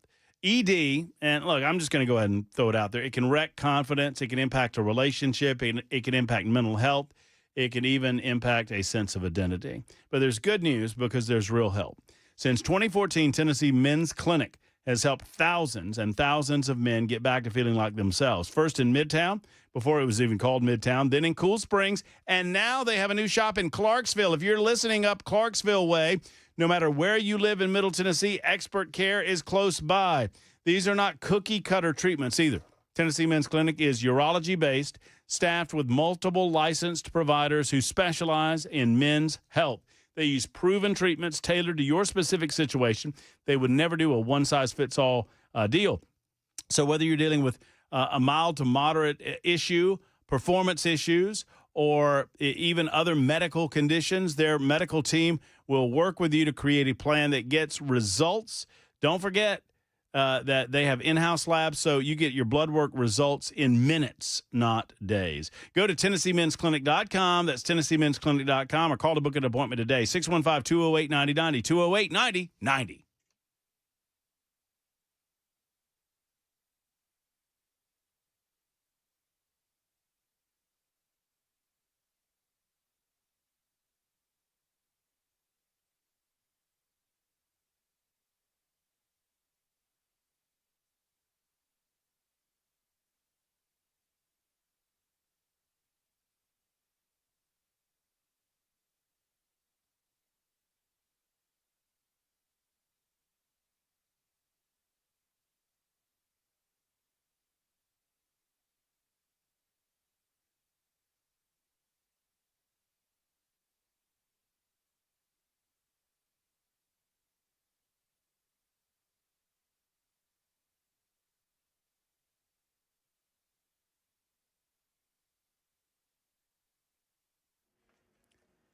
More development coming to the East Bank. I'll tell you about it at 5 on Super Talk 99.7 WTN. Hey, y'all want to feel better? Can I make everybody feel better? Yes, sir. If I'm not mistaken, this weekend coming up is the last weekend without the foosball. Football. Football. I think that's right. No. That's right. It's not right, Matt. Tell me. There's already been football. Real football. Football that counts. Football that matters. No college football until the 23rd. Oh. Week right. 0. You're right. Which is not this weekend, but next weekend. I forgot about the little appetizer. Hello. Look at there. Yes. Look at there. So it's all going to start counting after August 23rd. August 23rd. They got that thing overseas, right? Whatever they call it. The Ireland game, yeah. Yeah, I love it. I love everything about it. We got football that counts. Now, we got some foosball that doesn't count. We call it exhibition style. That's happening right now. Foosball until 2026 starts next week. I understand the Titans are going to be, and Brother Jackson, you tell me if I'm wrong, but understand the Titans are going to be playing their ones tomorrow night against Atlanta. The Titans, the starters, at least on offense, I'm not sure about the defense. Titans starters will get 2 series on offense, and then I believe they're just holding a couple of the bigger names out, like Jeffrey Simmons is not going to play on defense. So, going to be an interesting one down in Atlanta. Who won that fight yesterday? The Titans. Is that real or is that hopeful on your part? I don't know. The Falcons don't really let you film practice, so there's not really a good video. But there was a fight, right? There was a good fight. There was multiple fights. Well, you get those boys together and they get out there in the hot sun. It happens. The NFL gets so upset over these fights, but they continue to allow teams to schedule 2 days of joint practice. Which day 2 of joint practice, you know what that is, Matt and Ken? That's fight day. That is fight day. Fight day, yeah. Like that, it always happens. It's day 2 of joint practice. Oh, yep, they're swinging. When we return, speaking of swinging, the Democrats are coming out swinging. They're coming out hard on Donald Trump. Y'all, they have an action plan. They're going to show the United States of America the power of being Democrats. They have a national day to shut this country down. Coming up on September 17th. I'm going to tell you all about this in a moment. Boy, we should be shaking in our boots. Do I get the day off? Well, I mean, yes, I guess. I mean, you just don't show up to work, Jackson. That's how that works. I'll explain it for you. Or actually, I'll let my buddy on the internet explain it for you. He's got it all figured out. Super Talk 99.7 WTN.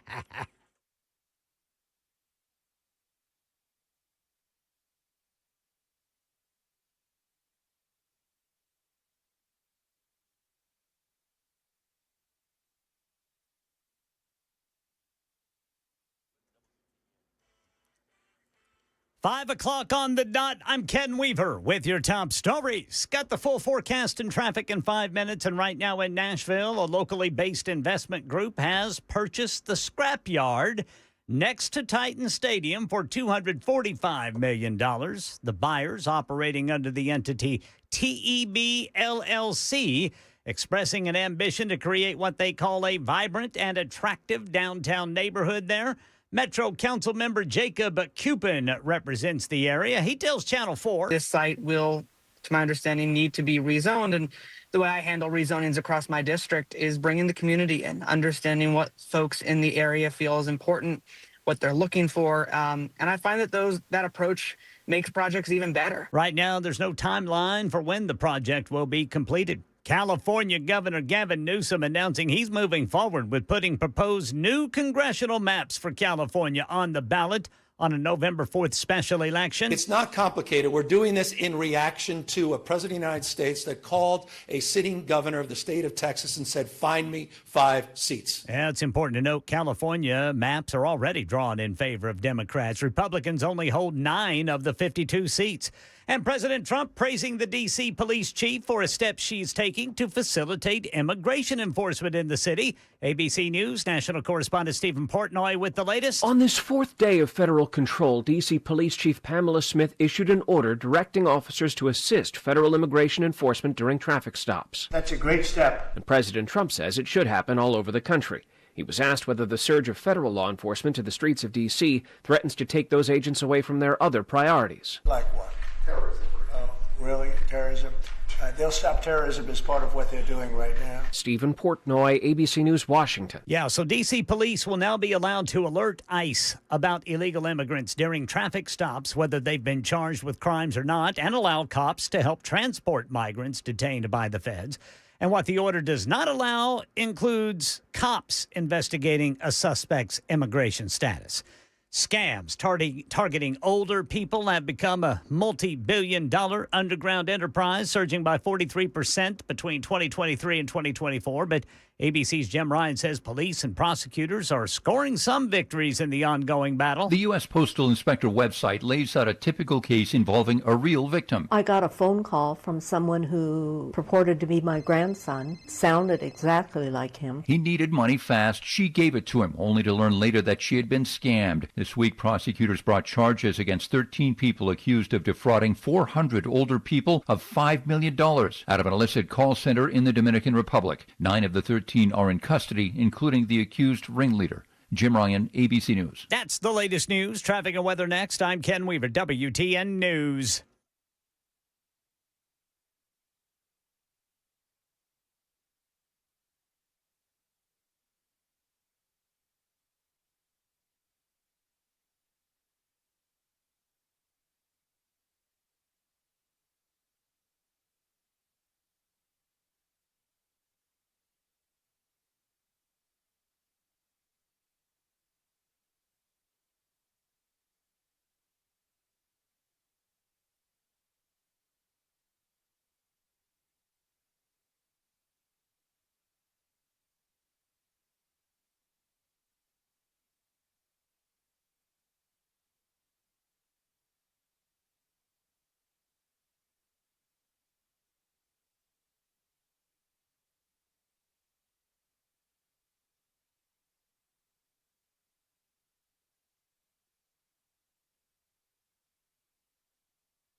All right, police in Madison say the left shoulder's blocked 65 northbound before Old Hickory Boulevard. That's by a stalled vehicle. And then Franklin, we've got the Highway Patrol reporting a crash 65 southbound at I-840. Back to Madison for this police, 65 northbound there at exit 92. And then police reporting a crash 24 eastbound at Murfreesboro Pike. And in Rutherford County, Highway Patrol reporting a crash 24 eastbound right before Old Fort Parkway, exit 78. Traffic every 10 minutes every morning on Super Talk 99.7 WTN.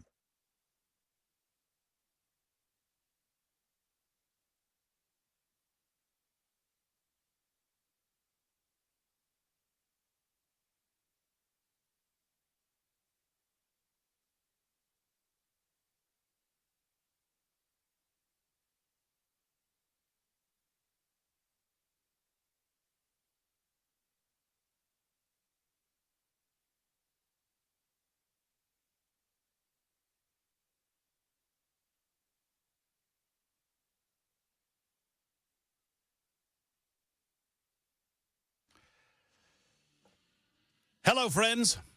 It is just after 5 o'clock, 5:07 to be precise. Thank you for being with us. Whatever you're doing right now, maybe you're just off work and into your cars. Perhaps you've been home for a hot minute. Maybe you're still at the job and you're watching us on Super Talk TV. Don't let the boss catch you. We thank you. We appreciate you so, so much. We're here till 7 o'clock tonight. Ken Weaver's over in News Closet B. Jackson Williams controlling the experience. Louie looking on. Louie's going to be controlling the experience in the 6 o'clock hour and tomorrow, it's my understanding, which I'm very excited about. Get some experience there behind the board. Got to get reps. Get some reps behind the board. Hey, have you shown Louie how to turn off the internet stream?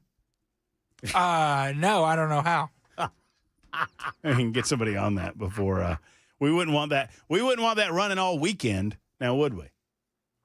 Or maybe, I don't know. I mean, if it gets additional viewers, perhaps that's a way to do that. So basically, the control room there was on all night long. Yeah, I mean, it was on the it was on the "We'll Be Back" screen. You know that the "We'll Be Back" screen with the logo on there. Yeah. Yeah, that was on all evening long. Well, and we were back. And we did. I mean, technically we were correct. We were gone throughout the course of the night, and then 5 o'clock, bright and early this morning, there's Dan Mandis's lovely face on Super Talk 99.7 Some people WTN. like to get in line early for Dan Mandis. Yeah, Mandis wants to believe. He told me that he texted me and he said that the 10 people watching at 1 o'clock in the morning, they were just patiently waiting for Nashville's They're morning tailgating. They're cooking dogs and burgers, just waiting on game time, baby. Yes, sir. Waiting on game time. Speaking Dan of, turns his mic on and here's the hoo, right after a kickoff. Oh yeah, hoo-ah. Let's go. Jason writes in because we were talking about the foosball. Football. And said, now y'all are making me depressed. 2703 says, so vacation is almost over. We're going to have to hear about feetsball again. Feetsball. Every once in a while. I think New Suit, a.k.a. Paul, is going to give us like a minute Monday and a minute on Friday. All right. One singular minute? I'm trying to negotiate for multiple minutes. I'd like 3. For the Jackson on Sports. Jackson on Sports. That's going to be my intro. Yeah. And see, we'll do you, Jackson, for the foolish stuff, and then when we want to get to the nitty gritty, I look right behind you and I say, Brother Weaver. No, you need to go with Brother Jackson on the nitty gritty. I'll be the one being foolish, I'm sure. I just want a Monday Sooner update throughout the college football season. That's all I want. Just Ken getting slowly more depressed. No, I'm telling y'all. Stop it. I'm telling y'all, Brent Venables has got something for him. Is his name Brent? Yes. I got it right this time. I've been calling him Bruce for a year. My bad. But he's got something for the SEC this year, I'm telling y'all. Anyway, enough of all of that. By the way, before we get to enough of all of that, 5475 says, Matt, you can't trash soccer. Who's trashed soccer? I don't think I've trashed soccer. I don't care for soccer. I mean, but I don't think I've tried. I used to trash soccer, but, I don't make a matter of taste a matter of fact. If you like to sit around for 90 minutes and watch the pitch and be bored and when somebody going to score, then you go for it. Every man deserves to go to hell in his own fashion. And if your personal hell is watching that garbage, then go for it. It's a free country. Matt, you can't trash soccer and call football foosball. You know what foosball is, correct? Who you think you talking to? Bobby Boucher's mama knows what the foosball is. She sure does. But let me tell you something. Back in my day, at the Red Wing skating rink, oh, yeah, I was the foosball master. Really? Let me tell you. It's because Matt couldn't skate, so he had to find something else. No, buddy boy, we played on skates. That was my rule. That's the rule. You want to win the foosball table, you got to take me on, but you got to have skates on. Matt had a boo-boo on his elbow, so he couldn't skate. Oh, man, oh, man. And no twirling either. Control your men on the foosball table. Don't spin it. What are you doing over there? We're talking about half turns. That's it.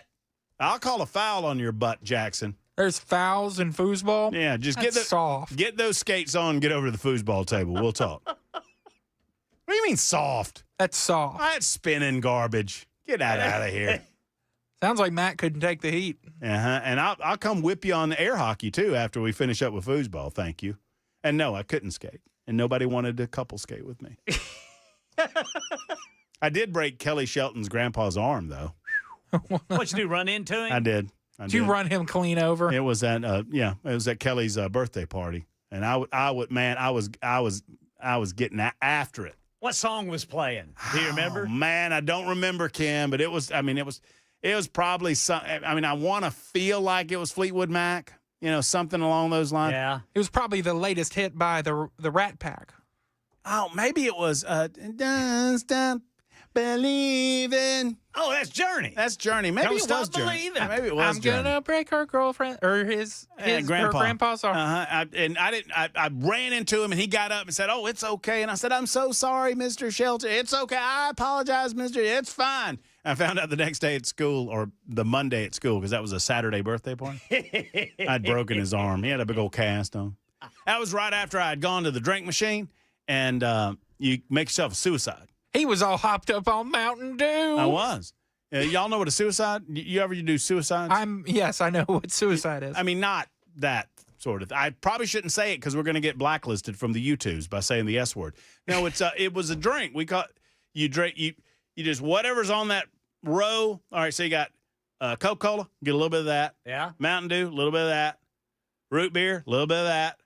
Grape soda, a little bit of that. Sprite, a little bit of that. Orange drink, a little bit of that.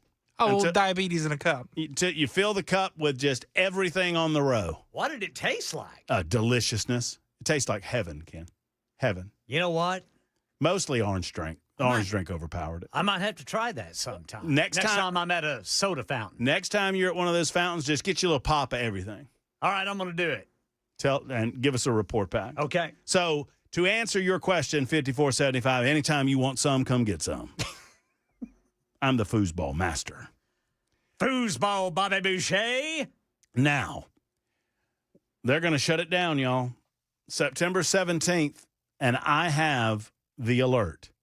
This comes from some fella on social media who has decided that it's time to shut her down. Listen up. Listen, y'all, I need 30 seconds of your time. He takes a minute and a half. Give me the full 30 seconds. A minute and a half. And just check out this information. Okay. So, first of all, we're blacking out the system September the 17th. I'm talking about shutting down the whole grid, the economy, everything. No spending, no working, all of it. And we have created a Discord to ensure that all the information and communication is streamlined. So if you can't not get off work, it's cool. Look, all right, so I'm going to play a little game of stop-start here.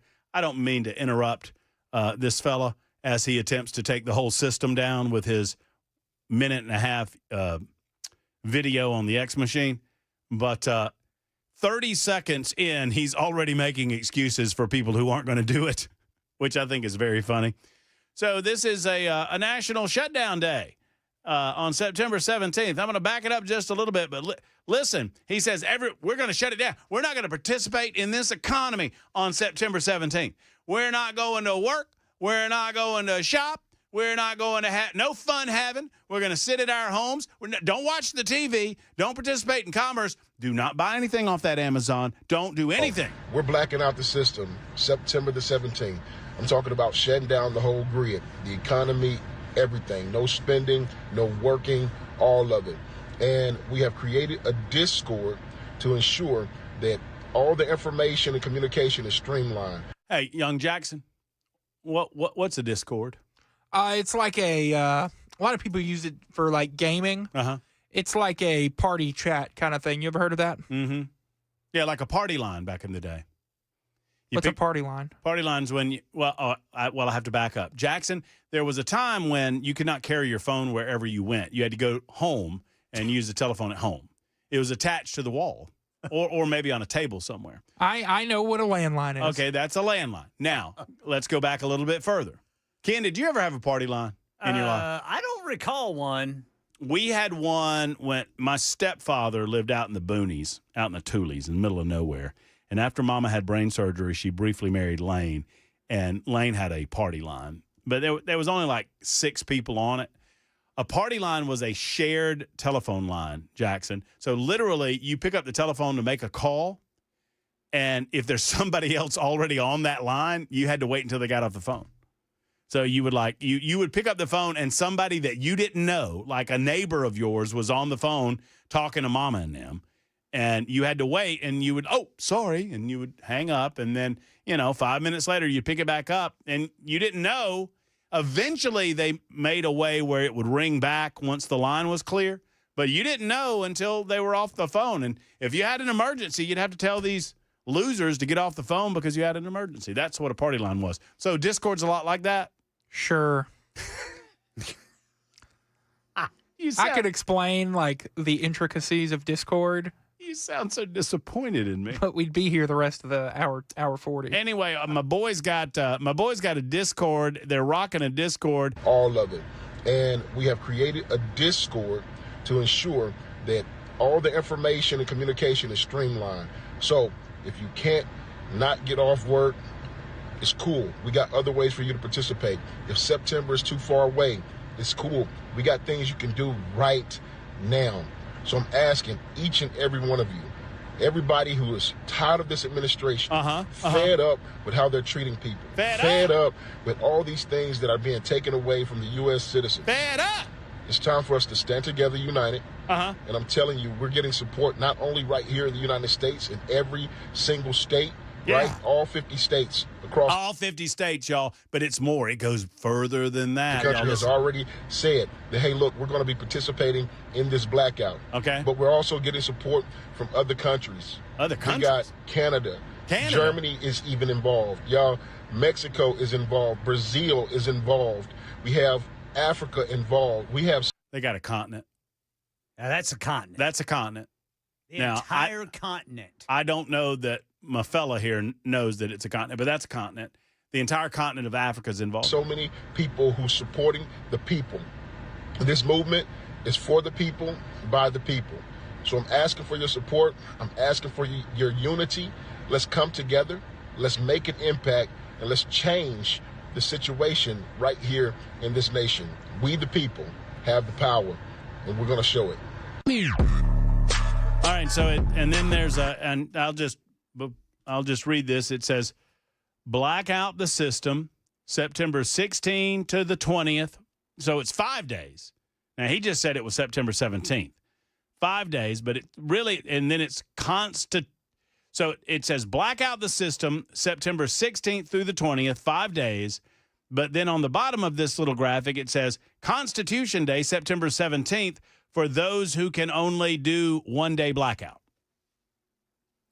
And then he does not give me access. You have access to my Twitter feed, right? The X machine? I mean, you follow me on the X machine, right? Yeah. Well, I would certainly hope you do, Jackson. Help a brother out here. Of course I follow you, Matt. Trying to get to 20,000 followers by the end of the year. Let's go. At Matt Murphy Show, Jackson. Let's make it happen. Of course I follow you. So I want you to find this dude's Discord. If you I can't get in his Discord. Why not? Why you shut me down already? Matt, check your phone. Got any Twitter notifications? Are you Jay Willie? Yeah. You just followed me? What a loser. Oh, well, I guess that's one more follow, though. That's nice. Thanks. Actually, I just unfollowed you and refollowed you for the bit.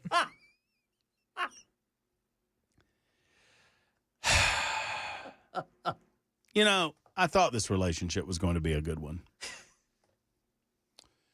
And it's hard to admit when you're wrong. Black out the system September. So I'm trying to, I don't think, oh, no, wait, hold on. There's more. There's more. All right, it says nationwide. No work, no purchases, no deliveries, no gas, no restaurants, no traveling, no projects, no events, no backing out. Hashtag black out the system. Let's see what else it says here. We got graphics. That's some good music. Stay ready, stay calm. Preparedness is peace of mind. All right, so there it is. That's blacking out. We're blacking out the system. So Matt, you know why I can't get to the guy's Discord? Well, because he didn't give you his Discord. No username, no anything to find this guy. Yeah. I don't know how we're supposed to get to his Discord except that he didn't give it to us. So here's the deal. Number one. This is stupid. It's stupid for any number of reasons. It's mostly stupid because one-day boycotts do not work. One-day boycotts have never worked.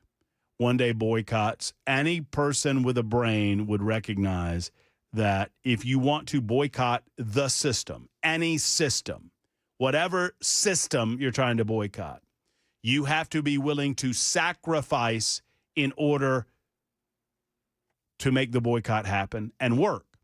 I'm going to give you an example of how boycotts work, and then I'll give you several examples of how they don't. Primarily this dude and this September 17th nonsense. More coming up in a moment. Your telephone calls as well. Wade, Mike, hang in there. It's 23 after on Super Talk.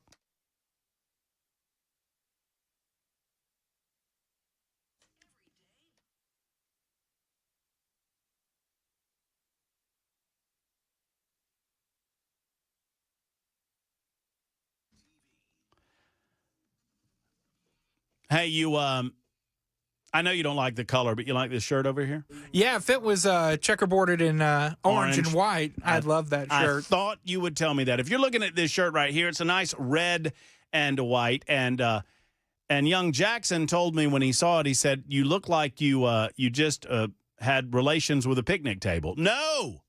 I had relationships with volunteer outfitters. This fetching shirt, now it's my Georgia attire. Understand that. That's why Jackson doesn't care for it. But they've got other colors in this beautiful design. This is a Drake that came directly from volunteer outfitters. Absolutely love these guys. Love what they're doing up in Hendersonville. You can get quality items like I'm wearing right here at lesser prices. You don't have to pay those big old Nashville prices. You can pay Hendersonville prices at Volunteer Outfitters. Plus, they've got brand names for every type of activity out of doors. Whether you're still on the lake, you're still, enjoying that water life, or perhaps you're getting ready for the fall. Hunting season is around the corner. They've got something for you. Football season is around the corner. They've got something for you. School around the corner, already here, really. They've got something for the school kids that are getting back to it. Go to Volunteer Outfitters today. Tell Tommy and his team that I said hello.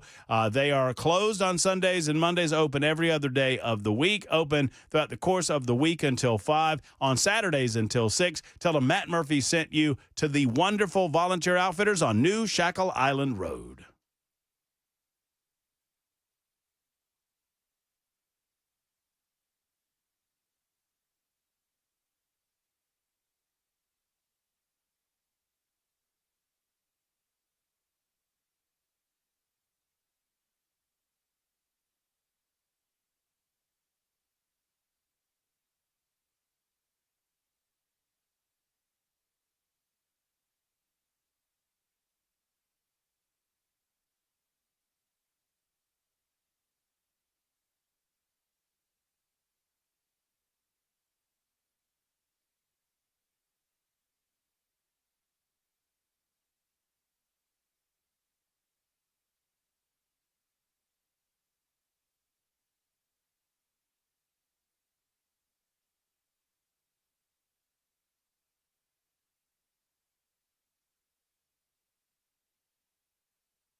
Hey, folks, it's Matt Murphy for U.S. Pest. So the summer season is well in swing. You know that by now. It's mid-August, almost September. Are your bugs causing you a problem in the household? Have you noticed bugs inside of the house? Maybe they are water bugs or roaches. Perhaps you've noticed spiders in and around the doorways. Maybe it's fleas and ticks that are starting outside and getting inside, or perhaps it's rodents, mice and rats in your basement, your crawl spaces. We need to eliminate those things, friends. And the one-stop shop for all of those things, those bugs, those creepy crawlies, those things that you don't want anywhere near your home or your family, U.S. Pest. J.K. and Erica Brister, they love the United States of America, and they hate bugs. Little communists coming into your home, taking what's yours. They want to eat your food. They want to enjoy the AC. When it gets warm, they want to enjoy the warmth. We don't need to let this happen. You get 100% satisfaction, whether it's pest control, termite protection, or crawl space services at U.S. Pest. Find out more at uspest.com. uspest.com. Love these guys, love this company, love what they do, and I strongly recommend that you get monthly service from U.S. Pest. Call today, 590-1260, 590-1260.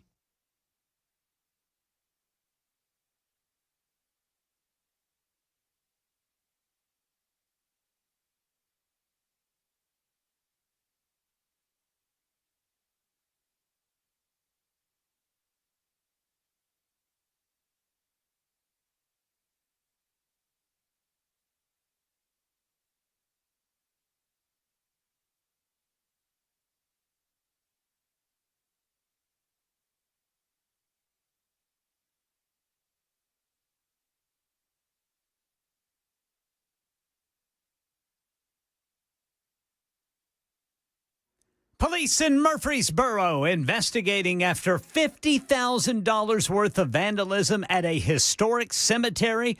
We got that story and more at 5:30 on Super Talk 99.7 WTN. I just saw somewhere, you know, there were a lot of bets being placed. Talking about football, a lot of bets will be made this fall. A lot of money won, a lot of money lost. Did you know that there are bets that are made on the elections that we talk about so much? And I'm just looking that somebody made a $4 million bet that Kamala Harris would win the presidential election. You know what that paid out, Jackson?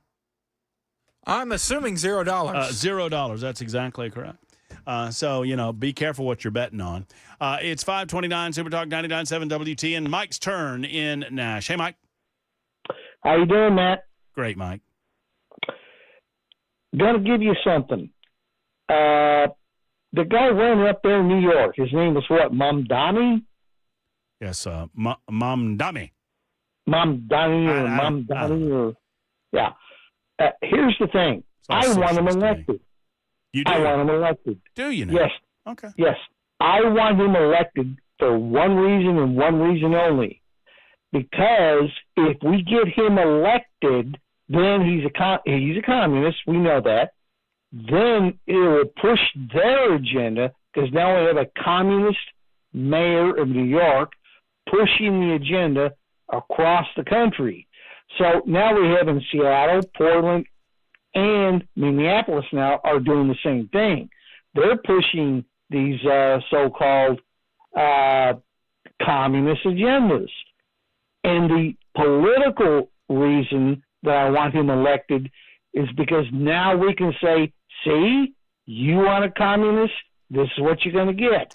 But the other thing is AOC. You remember her? AOC is going to say, let's get rid of Chuck Schumer. And so, therefore, she can take Chuck Schumer's seat. And then she becomes a senator. Mm-hmm. And that's a 6-year term. And therefore, according to protocol, if you're elected as a first-term senator, you got to sit back on the back bench and keep your mouth shut. I want to get all right, Mike. I'm gonna let you finish up after the news. I'm gonna put you on hold because you actually this is a very good call. I want to talk about Chuck Schumer. I want to talk about AOC, and I want to talk about New York City in just a moment on Super Talk 99.7 WTN.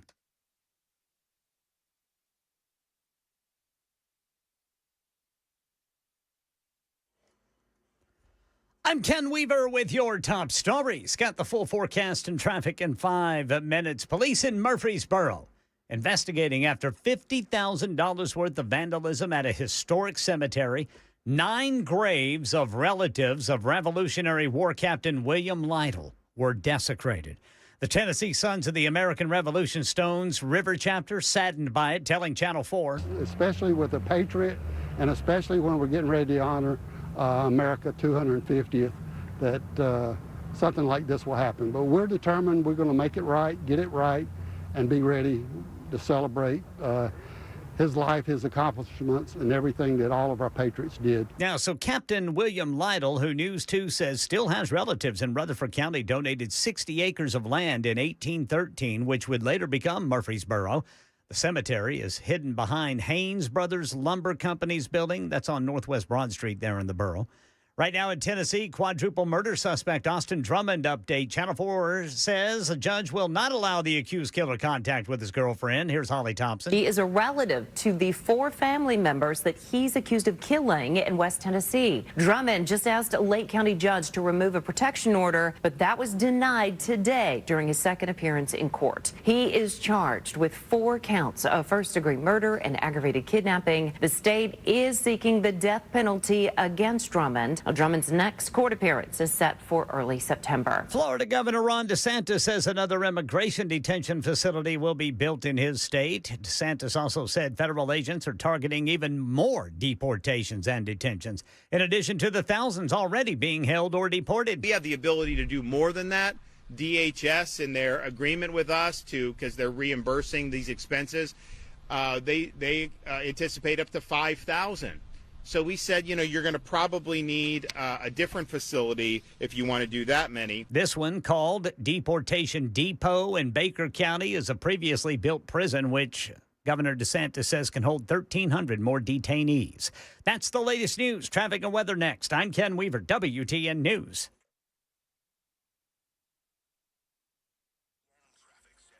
Lebanon, the Highway Patrol reporting a crash 40 eastbound at I-840. In Franklin, the Highway Patrol says there's a crash 65 southbound at I-840. And here in South Nashville, police reporting a crash 24 eastbound at Murfreesboro Pike. Traffic every 10 minutes every morning on Super Talk 99.7 WTN.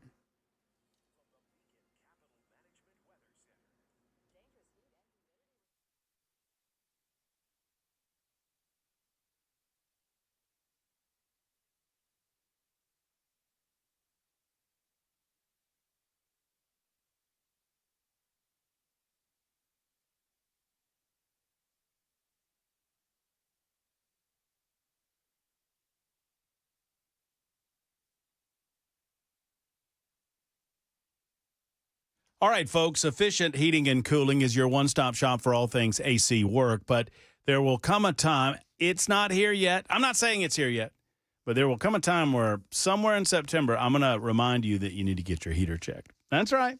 I do this all the time. I do it every year, well, twice a year, once for the AC and once for the heater, because maintenance is so important on your system.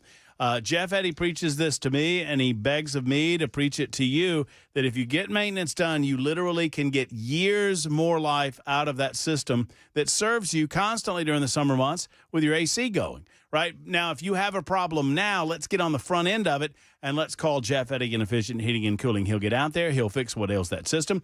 He's not going to overcharge you for anything that you need, and he's certainly not going to recommend a new system unless it's absolutely necessary. Sometimes it is. Sometimes he has to deliver that bad news. But here's the good news, is they're an Elite Pro partner with Rheem, and they can find the right system for you and your family. They keep invoices low, meaning that they don't charge you overtime rates on evenings or weekend calls. They just don't believe in it. They want to help you save a little money and get you back running again with your AC system. It's Jeff Eddy in Efficient Heating and Cooling. If the AC is not ready, call Jeff Eddy at 615-784-4424 or online at efficienthvac.net.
What's up, friends? Matt Murphy here for the Glock Store. You know, I didn't know what C-cuts were, I don't know, a couple of weeks ago. I admit it. I mean, I'm a gun owner. I've been a gun owner since I was a kid, since my grandpa bought me my first rifle. But I did not know about C-cuts. C-cuts are short for compensator cuts. You experienced gun owners, you probably already know about this, especially if you own a Glock. These are little slots that are cut into the barrel and slide that redirect some of the bullet blast upwards into a V pattern. What this does is effectively it helps reduce recoil. It helps muzzle flip, and you shoot more accurately, which is a great thing, right? These cuts are identical to the ones that were in the Gen 3 Glocks, the compensated Glocks, but they've not been available for a while. The Glock Store will now compensate your Glock within 10 days or less, and oftentimes it's much less, and you end up with a flatter shooting gun with less recoil, which means a more accurate gun in your hands. It's pretty incredible. If you want to try before you buy, you can do it. They've got $6.99 packs of bullets, sample bullet pack, a 10-pack, $6.99. You get to shoot your choice of C-Cut Glock 17, Glock 19, or the Glock 43X. Big difference in all of these models. Maybe you want to shoot all of them. I would encourage you to go ahead and do that if you're at the Glock Store. After all, Glockstore.com, that's Glockstore.com, or on the road. They're minutes away from the airport, worth the drive from anywhere, just off of Bradley Parkway on Elm Hill Pike, just off of Elm Hill Pike, as a matter of fact, on Airlane Drive. It's the Glock Store.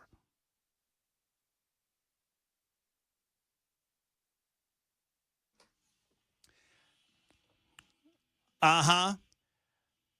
8021 harkens back to a conversation we were having some minutes ago and says, Brother Weaver, the suicide drink, or trash can, as they called it.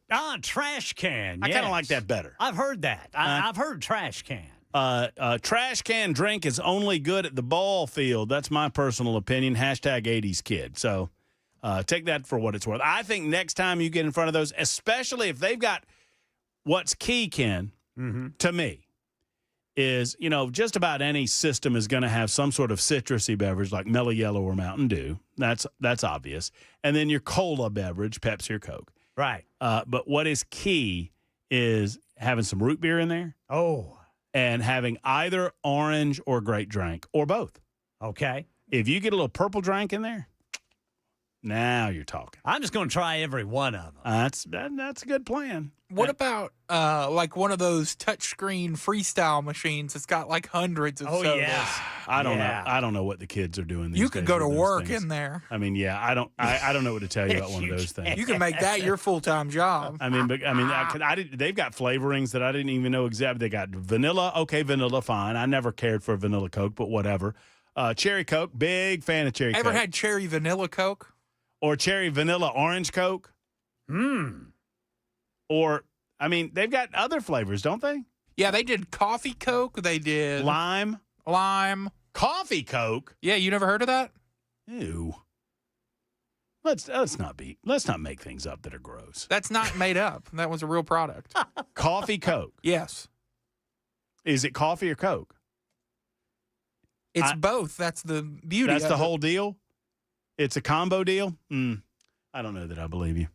I want to get back to Mike real quick, and then we'll get to nincompoops after Mike. Mike's no nincompoop. Believe it or not, cats and dogs must be lying down together, because Mike and I are agreeing on things today, and I absolutely love it, Mike. So, Mike, here's what I'm going to agree with you on. One, I think that if AOC ran against Schumer, she'd beat him. I believe that. I believe that. Yep. Number two, I am in agreement with you that I think that we have to see something hit rock bottom. Much like an alcoholic or a drug addict, oftentimes you have to watch them hit rock bottom before you can help save them, because they have to hit rock bottom before they want to be saved. And I think New York City's gotten to that point. I think they have to see Mamdani, or however you pronounce his name, in power to recognize the sins and ills of socialism right in front of them. What say you? Absolutely. Agree with you 100%. And that's why I'm saying let's help Mamdani get elected. Because I want to see every communist get elected into a blue city, maybe even Nashville. And just wake up the people that if this is what you want, then guess what? You're going to get it. And so therefore, the political thing with New York is it's a big city and it's like the hub of the world financially and whatever. And the Republicans are so afraid that he's going to get elected. I'm saying the opposite. Get him elected. And then let's just see what happens. And it's going to happen quick. And then AOC gets in, taking Schumer's seat. She won't sit back on the back Senate seat where you're supposed to go sit on your first term. She's going to come running down the aisle every chance she gets as a senator, not as a congressman, and then say, see, we're going to push the communist agenda. Yeah, she'll, what was her little quote? I'm the boss. I'm the boss. Yeah, she'll be the boss. Thank you, Mike, for the call. You know, you may be hearing a little bit more about Chucky Schumer in today's edition of Nincompoops in the News. It's 44 after the hour. Let's make it happen. It's time for Nincompoops. That's right. We break it down this time every day. Ken Weaver, Jackson Williams, and yours truly, Matt Murphy. We present each a story, and you get to vote on your nincompoop of the day, be it Weaver, be it Williams, be it Murphy. 615-737-9986. Don't vote quite yet. You got to hear those three stories first. You can vote for me now if you want. I don't discriminate. Jackson doesn't mind, just even before the story's read. Unlike that authoritarian Matt Murphy. Speaking of authoritarian Matt Murphy, who won nincompoops yesterday? I believe it was Brother Weaver. That's who I believe won nincompoop. Was it? I thought I won yesterday. You did. Oh. I almost had you. I'm about to say, we're reaching dangerous territory in our relationship because you're now fooling me, and I don't want you to know that you can do that. Oh, well, I know. I don't want you to know, because if you know you can do that, I know how you people are behind that glass. You people? That was discriminatory. Oh, no, there's no question. Producers are not quite human beings. Okay. Okay, I'll remember that. We do have the power to do something. Come on. That's a host's favorite producer trick when you cut the mic off. Every host loves that. Loves it. You want to do it one more time before we get into Nincompoops? Just one more time? I'm good. You sure? go first. Go ahead. I can say a long run-on sentence, so you can go ahead and cut it off if you really want to. We're good. Okay. You know what? I don't need to talk. For my Nincompoop story, I want... Did you do it there? Was that you? Yeah, that was me. Now you're just confusing people. Let's listen to my nincompoop today. Let's do it. The first voice will not be my nincompoop, but you'll hear him.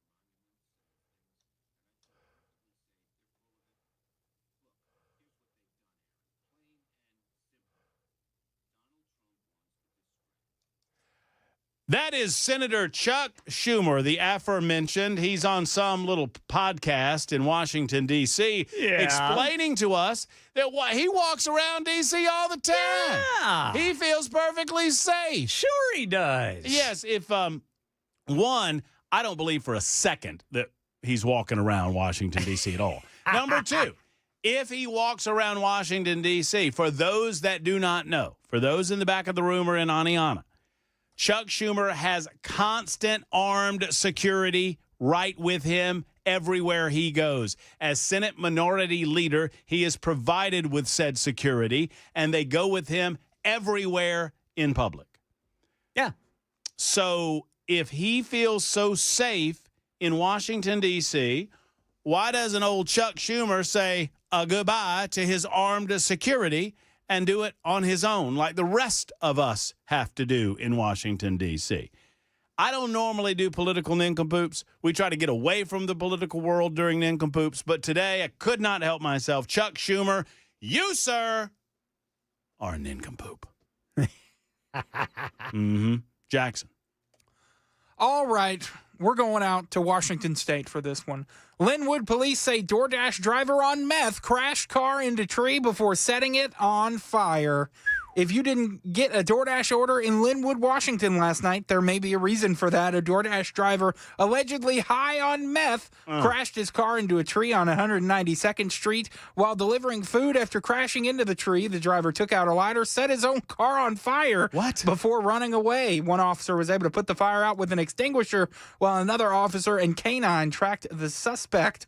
The man was found by canine cannon hiding under a parked car. A drug recognition expert determined the man was high on methamphetamines. He was booked for second-degree arson, DUI, and hit and run. So the tree's pressing charges. So I assume an eyewitness watched him pull out his lighter and set the old vehicle on fire there? Or? I mean, I'm assuming the car was just on fire. I mean, didn't you say that he pulled his lighter out and did it? I thought you yes, did. Yes, that is what this news story from Cairo 7. So crash, get out of the car. Let's go ahead and light this mother up. It's the tree's fault.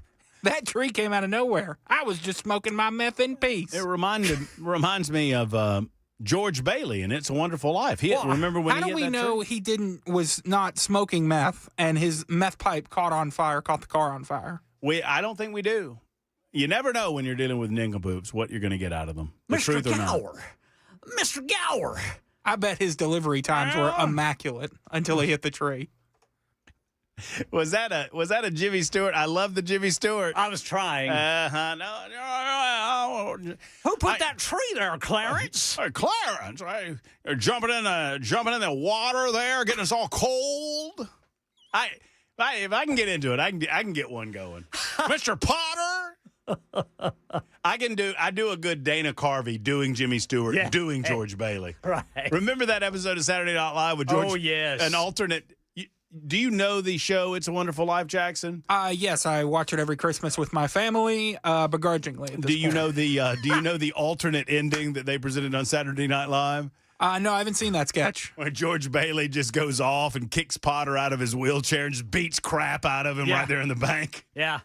Take that, Potter! Filthy old man.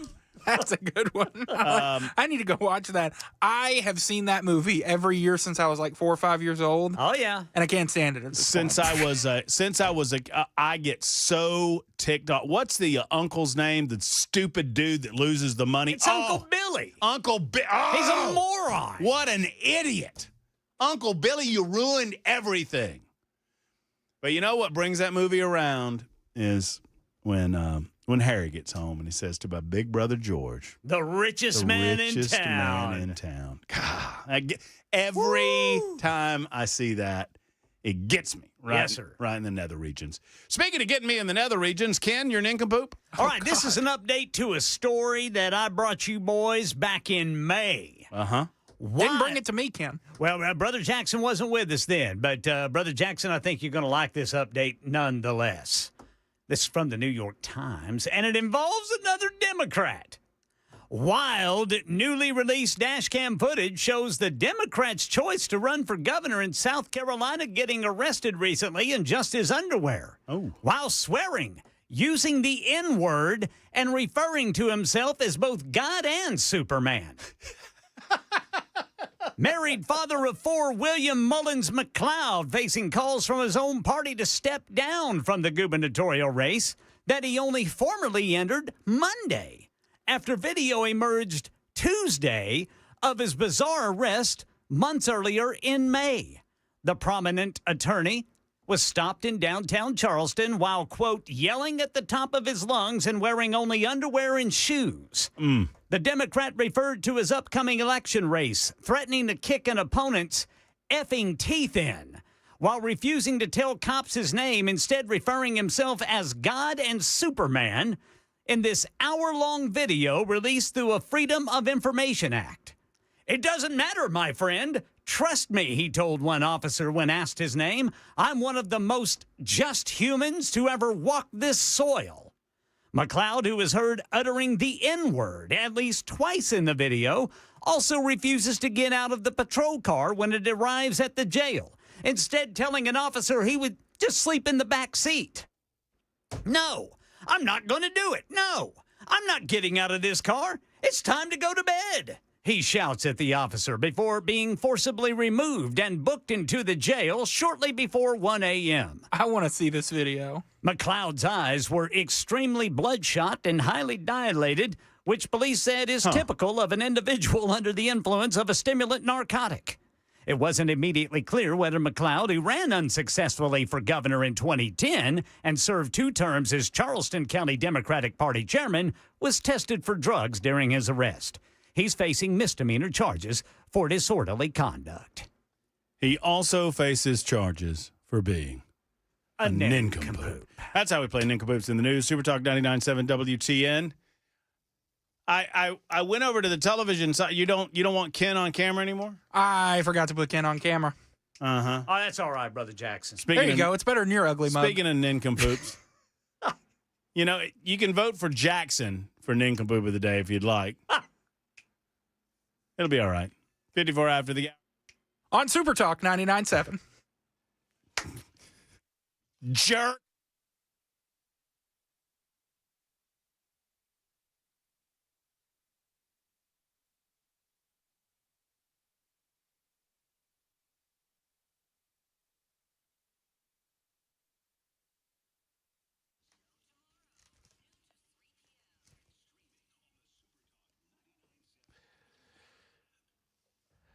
Are you tired of insurance that feels like a math test? It feels like all of it does, right? I mean, Shane Ring understands your feelings on the matter. I mean, he deals with it on a day-to-day basis. But here's the deal. He is your expert. He's done all the hard work. He's done all the homework. He's done the math test, so you don't have to.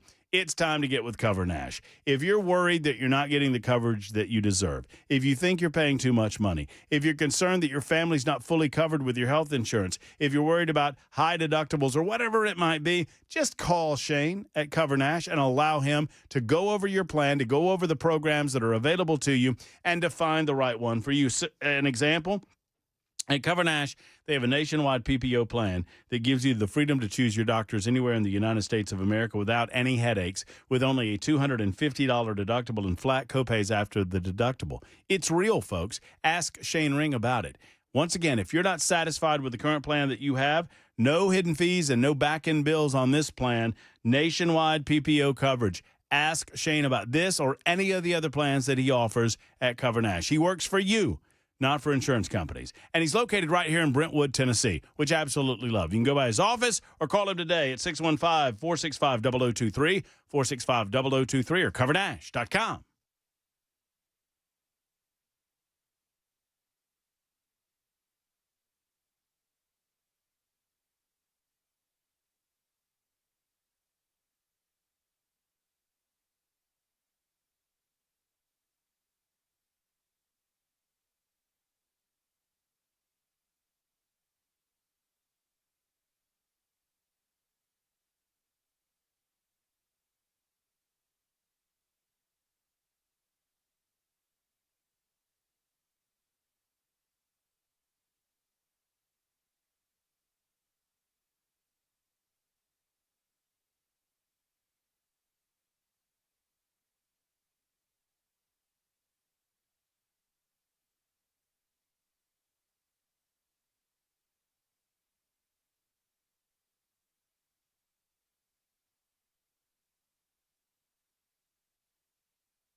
6 o'clock on the dot. I'm Ken Weaver with your top stories. Got the full forecast and traffic in 5 minutes. Right now in Tennessee, quadruple murder suspect Austin Drummond asked a judge today to be allowed to speak with his girlfriend, but the judge denied his request. Channel 4's Lauren Lowry says Drummond's girlfriend is a relative of the 4 people he's accused of murdering. Since this case has come about, we've learned Drummond's girlfriend was a correctional officer in a prison he served time in. The TBI was asked if she was involved in any way in this case. Agents say they're looking into anyone that could have been a help to him.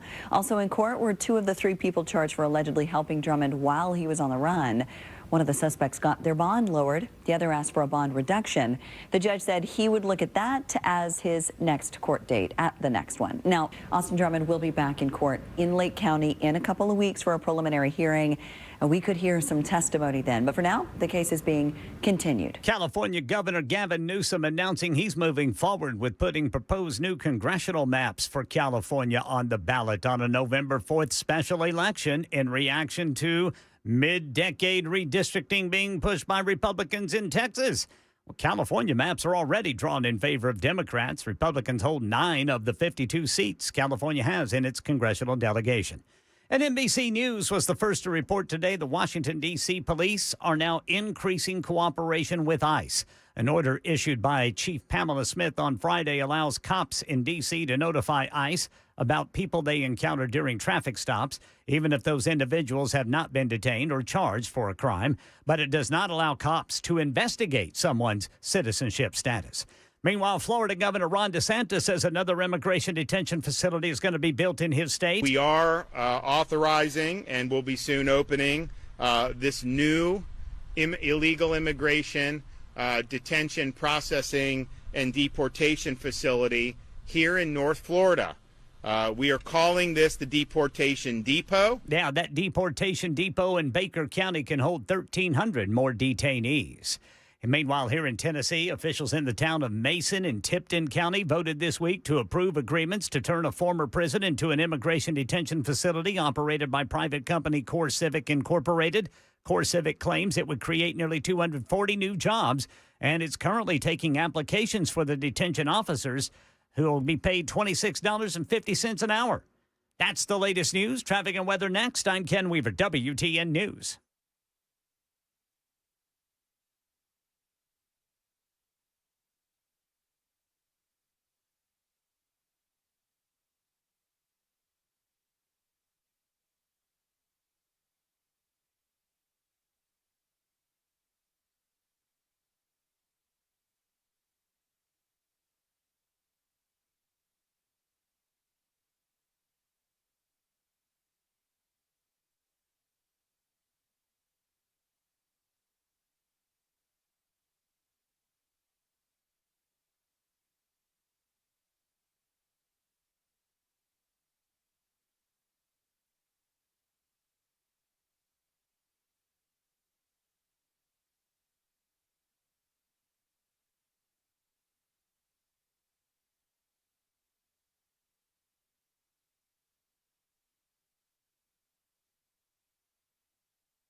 Wilson County Highway Patrol reporting a crash 40 eastbound at I-840. And Williamson County Highway Patrol still working a wreck This is 65 southbound at I-840. And then in Madison, police reporting a crash 65 southbound at Briley Parkway, Ellington Parkway, exit 90A and B. Traffic every 10 minutes every morning on Super Talk 99.7 WTN.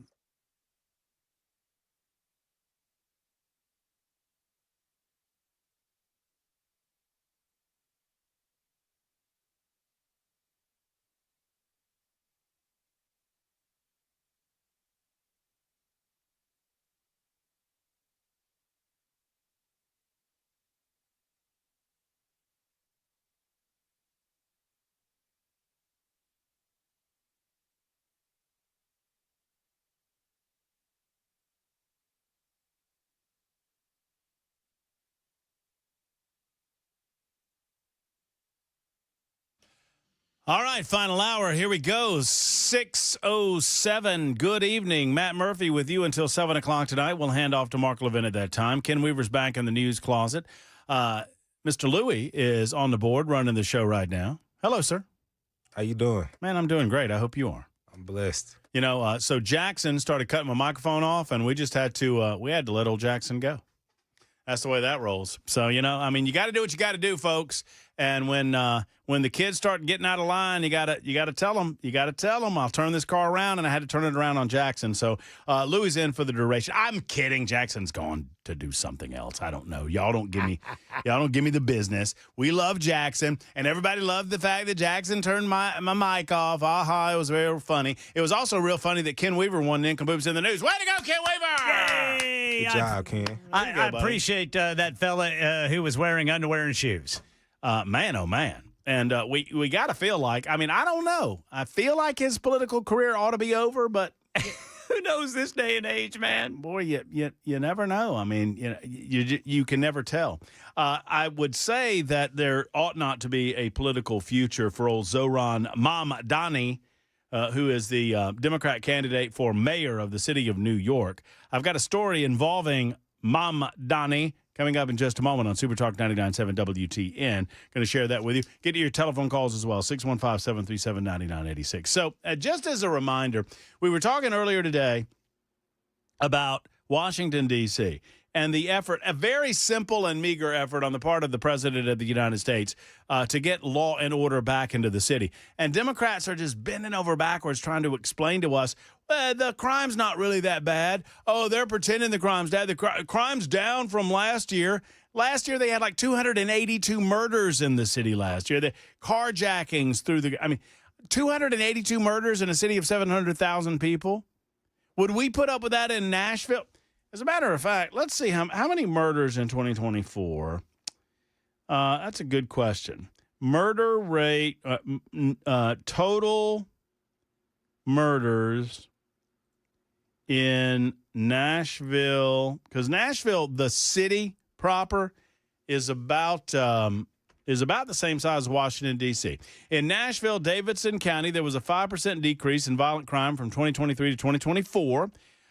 While the exact number of murders for 2024 isn't explicitly stated in the provided results, it's mentioned that homicides in general were 6% lower in 2024 compared to 2019 across a broader study. Well, that sounds like a bunch of malarkey. Here it is. Thank you to News Channel 2. They'll give me the answer where AI would not. More than 100 homicides in Nashville in 2024. So, all right.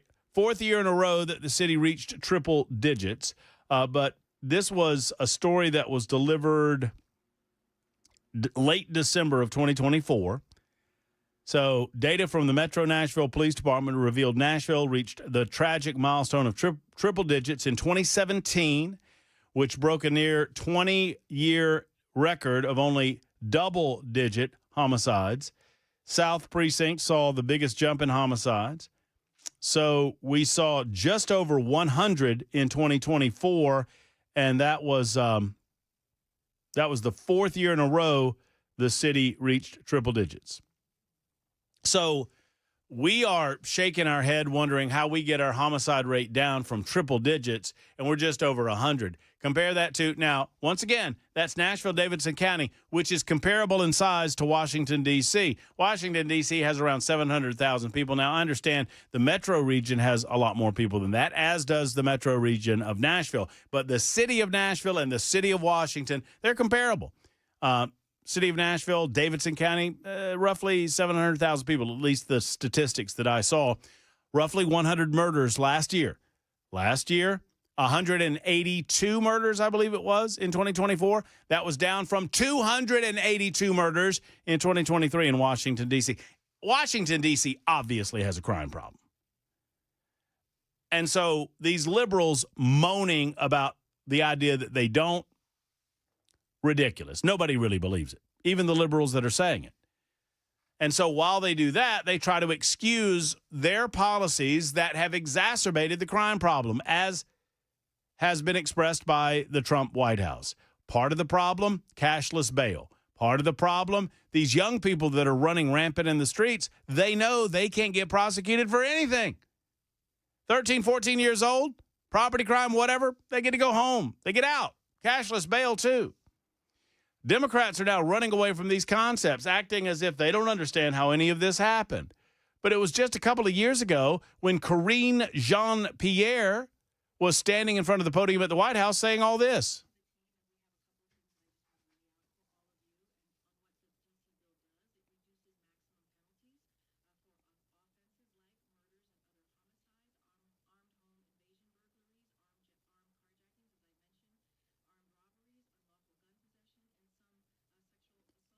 All right, you hear what she said there? I'm going to play it one more time for you.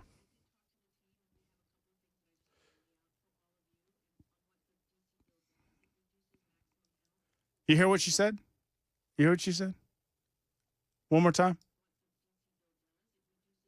It reduces, Matt. They reduced the penalties for crimes like murder. They reduced the penalties for crimes like home invasion and armed carjacking and unlawful gun possession and sexual assault.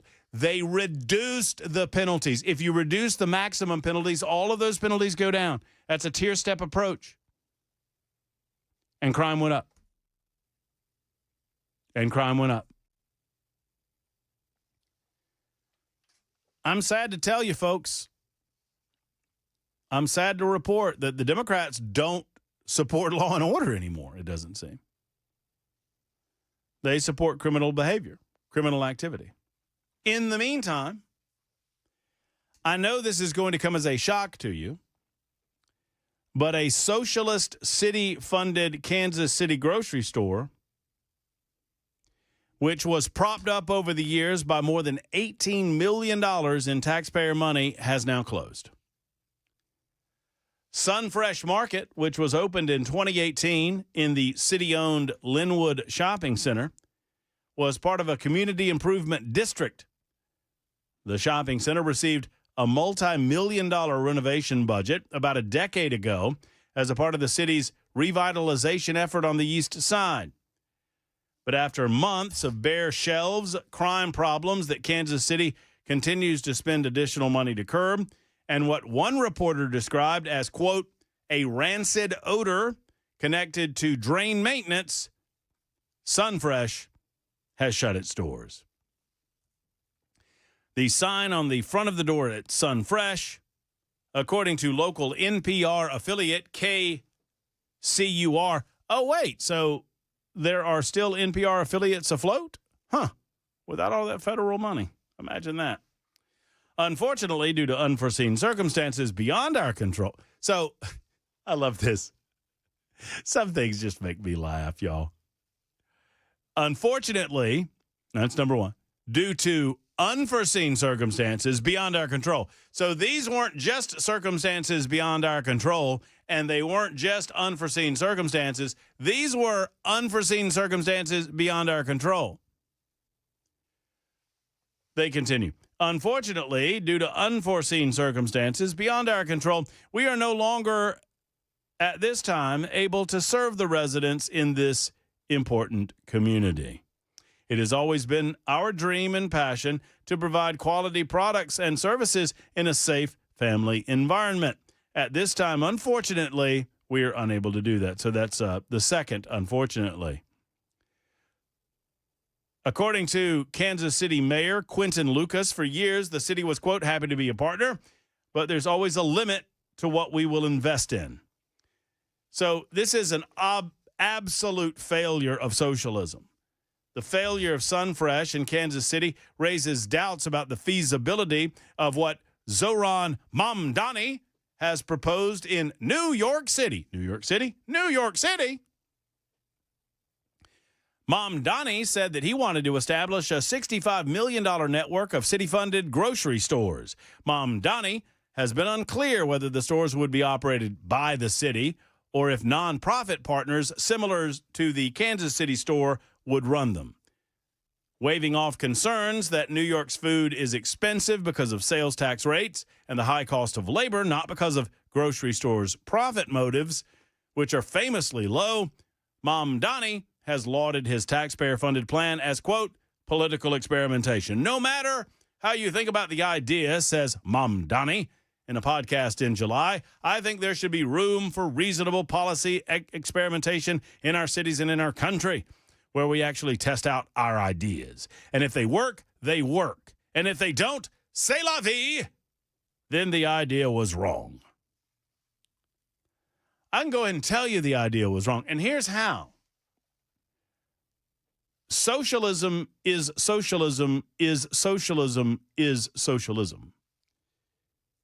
If you take away the profit motive within the system, then what is my incentive to provide better quality than the guy down the street? I've long asked this question. And I asked the question about public schools, too. I think the public schools fail because of a lack of competition and a lack of a motivation to provide a better service than the guy down the street. Simple question.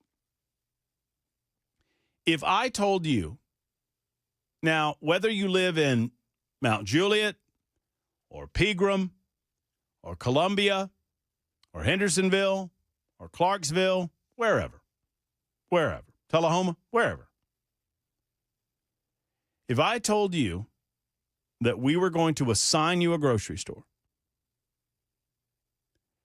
that the government of the state of Tennessee and the government of the United States of America, we're going to assign you a grocery store. And that will be your grocery store. Some of you might get a Publix. Some of you might receive a Kroger. Others of you, perhaps, are there Winn-Dixies around? I feel like there are. Get yourself a Winn-Dixie.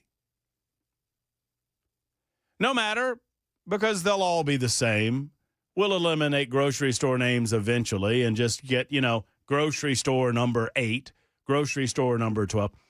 If I told you that we were going to assign you a grocery store and that everyone within your region would go to the same grocery store. Now, bear with me for a second now. We're going to assign a grocery store. And you have to go to that grocery store to get groceries. Do you believe the quality of groceries at that store is going to go up or down or stay the same? I'll wait. Will the quality of the groceries that you will receive at that grocery store, if I require you to go there, will they go up, down, or stay the same? They don't have to compete for your business anymore. There's no chance for you to go down the street anymore. There's no opportunity for stores to earn additional business anymore. The entire competitive lifeblood has been sucked out of the grocery system. Do you believe that the service that you receive and the quality of product that you receive will go up or down? This, in this example, is the basic failure of socialism. When there is no incentive to provide a better quality product, when there is no incentive to provide better services, why would I? Why would I? You wouldn't. Gordon Gekko was right. I understand that they tried to make him the bad guy. Greed, for lack of a better word, is good. Greed works. When properly managed, when properly regulated, I don't want anyone cheating the system, and I don't want anyone cheating you. And there is a proper role for oversight within a free market system. But the free market works. And the government's insistence that they can do it better has failed time and time and time again. It failed in Kansas City. It will fail in New York. And they fail to see why there are not more grocery stores within the city. 3 reasons that I can give you, 2 of which we just mentioned. The insane wages that grocery stores are required to pay their workers, number 1. The insane taxes that grocery stores are required to pay the government of the city of New York, and they have to pass those taxes along to the consumer. And number 3, the insane crime rates that go on within the city. The stealing and the crime that happens in and around the grocery stores themselves. You eliminate the crime, you eliminate the taxes, and you give me a competitive reason to pay good people fair wages, and I'll show you a good grocery store in New York City or anywhere else in the United States of America. The answer is not, it never is more government. Ever. Ever. Less. Quiet regulation. Larry will get to you in a second. It's 22 after the hour right now. You're listening to Super Talk 99.7 WTN.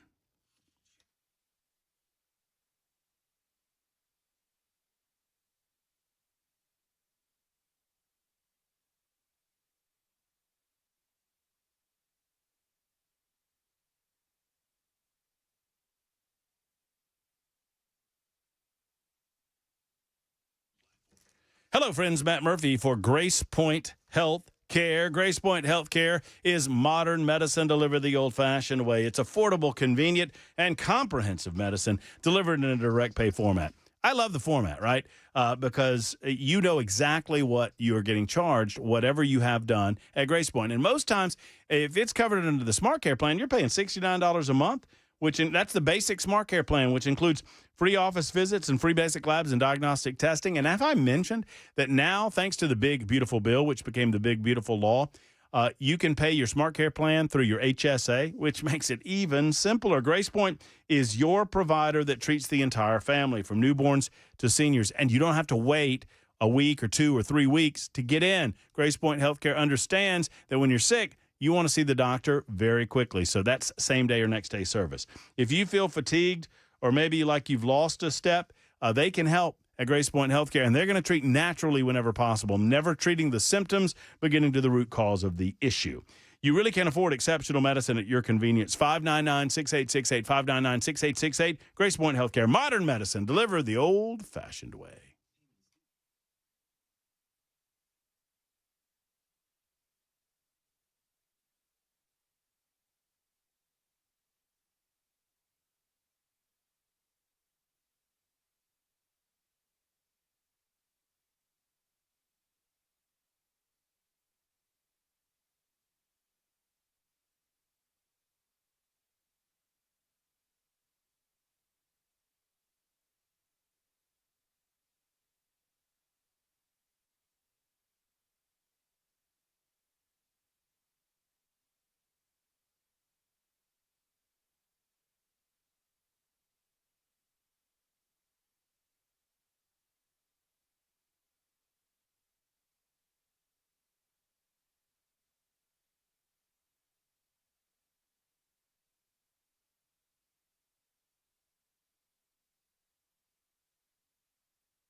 Yeah, Super Talk 99.7 WTN. I just, Louis, I can't do it on the radio, but I just told Jackson the second worst joke that I know. What was it? I can't. I'll tell you later. Okay. I can't. We would hit the bricks. I would pack my crap up and I would have to go permanently away. According to Jack, am I right? Am I right, Williams? Immediately fired. Oh, you see, we're not. Oh, payback's you know what, isn't it? You don't get your mic on now. I get my mic. Said the word. Uh-huh.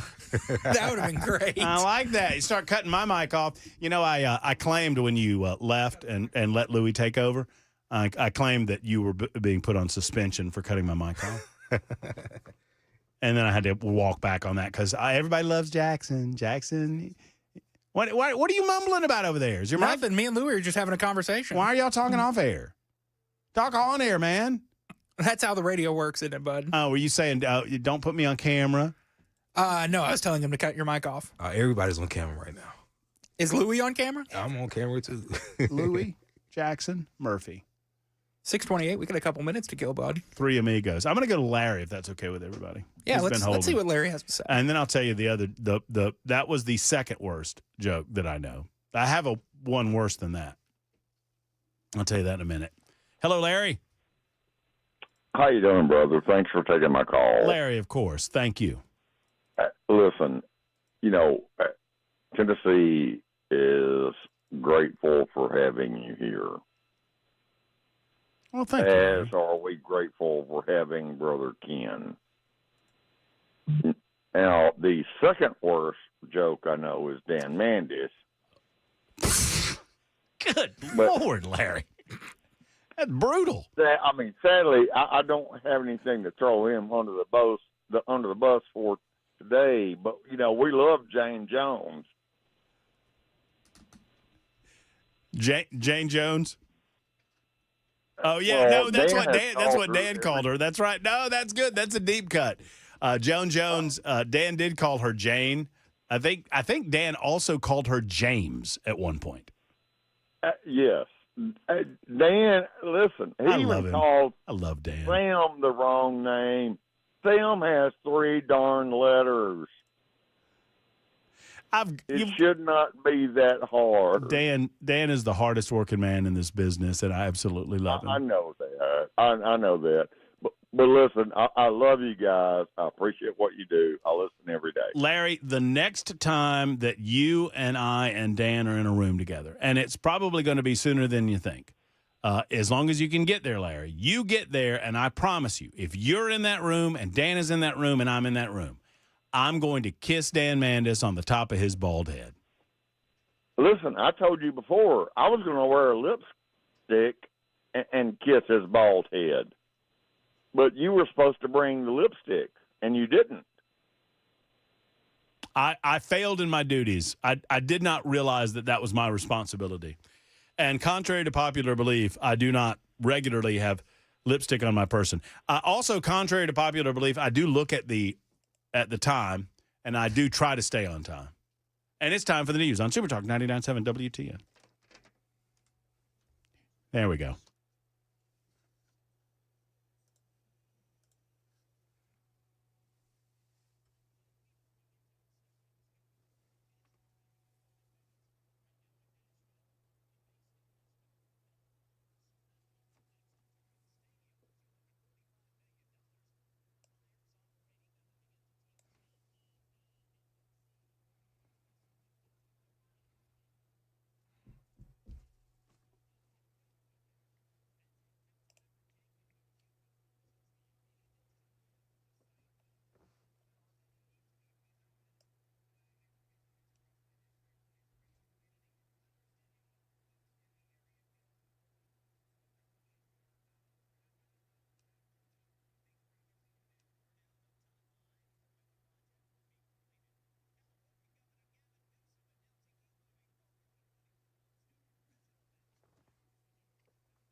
It is 6:38, Super Talk 99.7 WTN. Matt Murphy.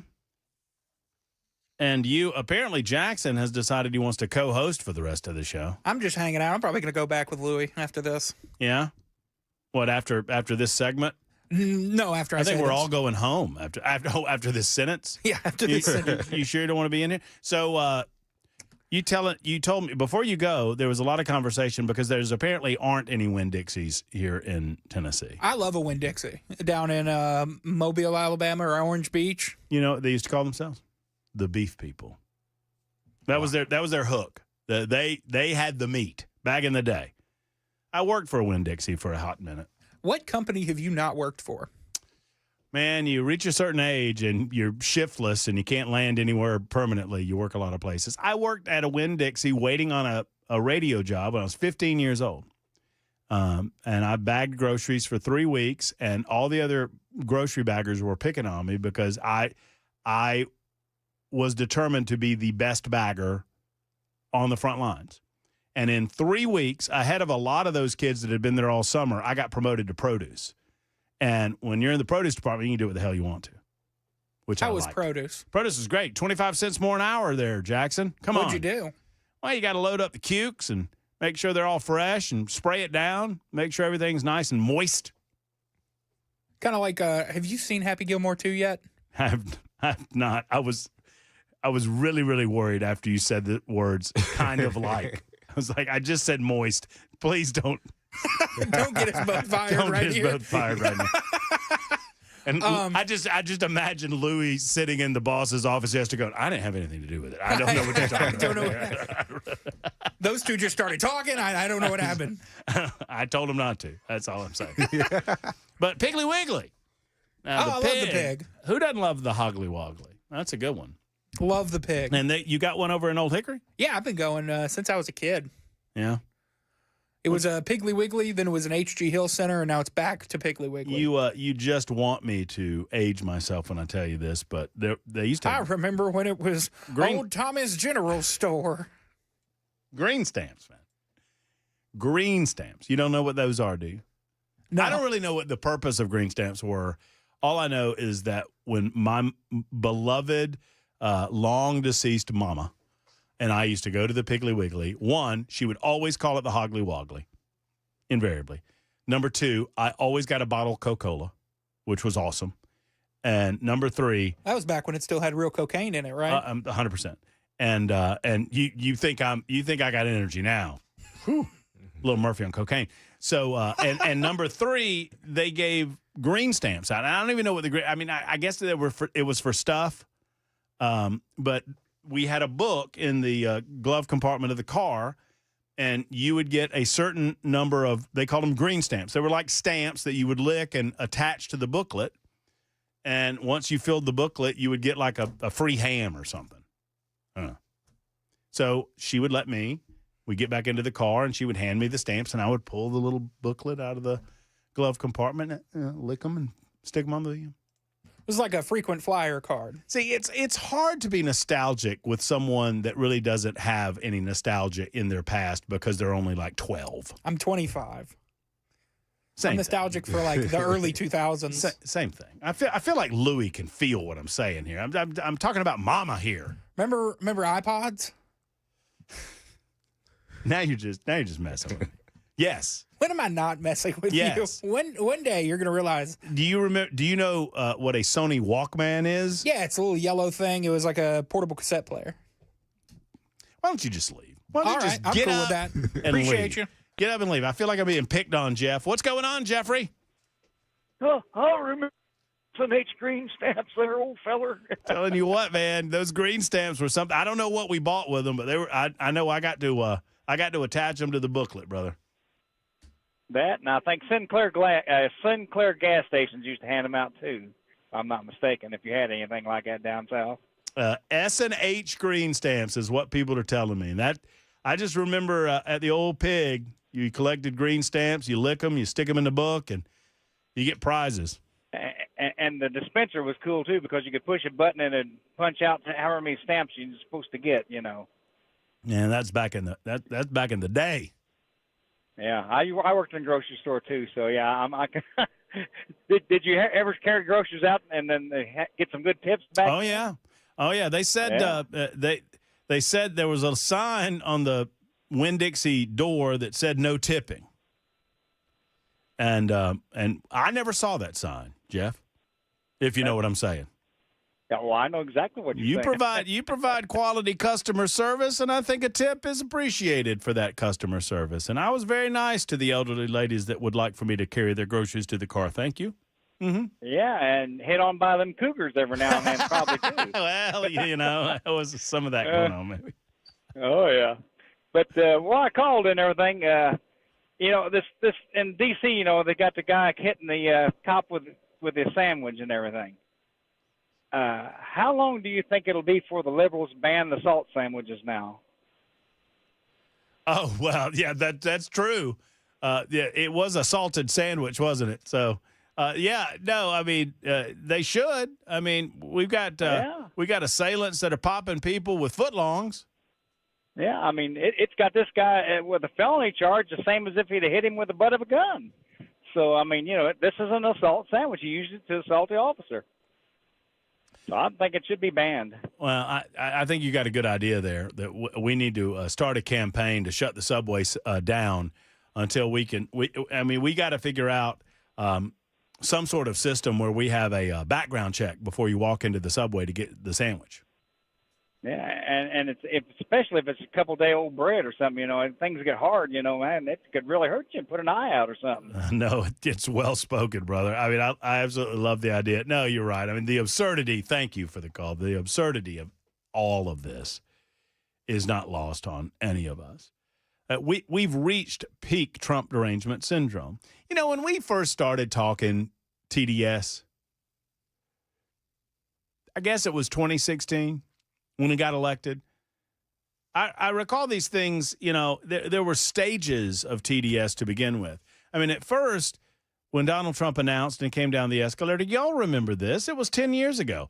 And everybody kind of laughed it off. Oh, it's just Donald Trump. He's a showman. He's not really going to get into the race. And then he got into the race. And he's like, well, he's not really serious. He's not going to stay in the race. And then he stayed in the race.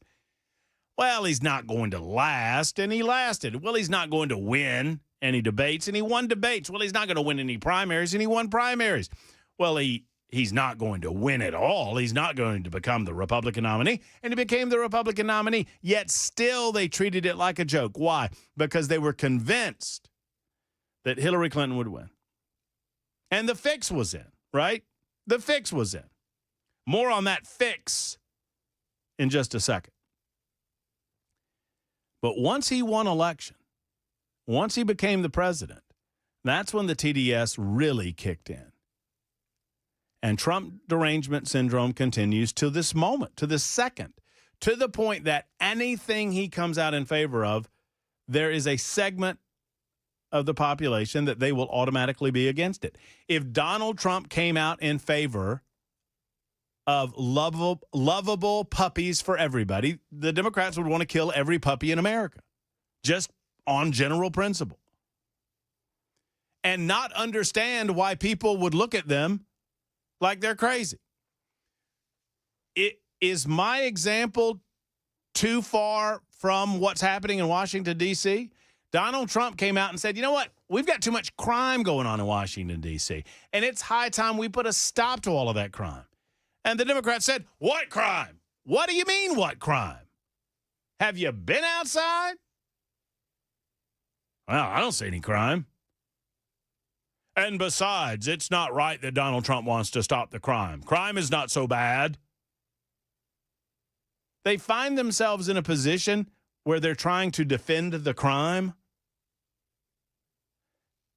Border security, same thing. Better economy, same thing. Stopping wars, same thing. Listen to how they react to Trump earnestly attempting to see if he can't negotiate a peace.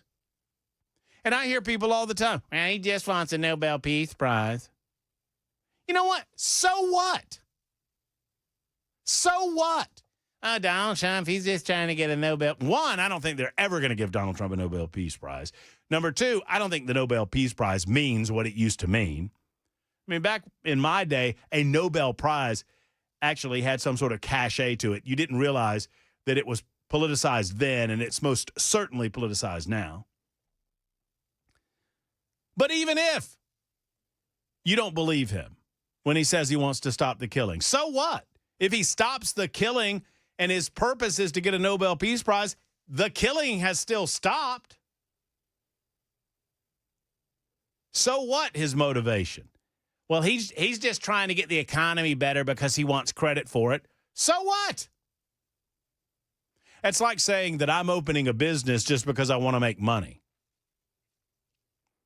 But when I do so, in order to earn that money, I'm providing a quality good or service to the general public at a low, low price. Well, forget all of that. You're just out for money. Yeah, but I'm still providing a quality service at a low, low price. Oh, but they want to assign a motivation to everything that happens. And so it is that this meeting is happening tomorrow. I don't believe that Vladimir Putin is a good actor. Obviously, I think Vladimir Putin is an evil guy that kills his political adversaries and subjugates his people. He has turned into the authoritarian that so many liberals claim that Donald Trump wants to be. Donald Trump does not have the friendly relationship with Vladimir Putin that Democrats would have you believe. But he does believe that he can look the man in the eye and ascertain whether or not he wants peace. Now, obviously, Vladimir Putin wants control of territory. In a perfect world, he wants the Soviet Union back together. He wants to bring that band back together. Well, we know that that is never going to happen. Are there things that Donald Trump can offer Vladimir Putin? Obviously, he can offer him a sanction-free environment. He can offer him a possibility of a path back into the G7, becoming the G8, which would provide some economic salvation to his country that is much needed. But Ukraine has to give some things up, too. Will it come to anything? I don't know. The man's a master negotiator, and let's see what happens. But, oh, no, the liberals just want to poo-poo it and say that, Trump, and it's a chess game, and Donald Trump's not ready for it, and all of these types of things. Trump is getting us further along down the line than, frankly, ever would have happened with Joe Biden because Joe Biden was so old and dementia-ridden. I don't say that to insult the man. They couldn't let Joe Biden go. What was it? He was going to go on an aircraft carrier or he was going to go on a ship of some sort, and they decided – this is a true story, by the way. I saw it the other day. I did not read details because, you know what, I don't want to kick a guy – a cancer-ridden, dementia-addled old man when he's down, despite what he did to this country over the 4 years of his so-called presidency and, the 8 years of his so-called vice presidency and whatever. They wouldn't let him go to a trip to a boat because there were too many steps. Too many steps. That guy was going to negotiate a peace? I don't think so. Donald Trump? Maybe. We'll see. It's 51 after the hour. We'll finish up in a moment on Super Talk 99.7 WTN.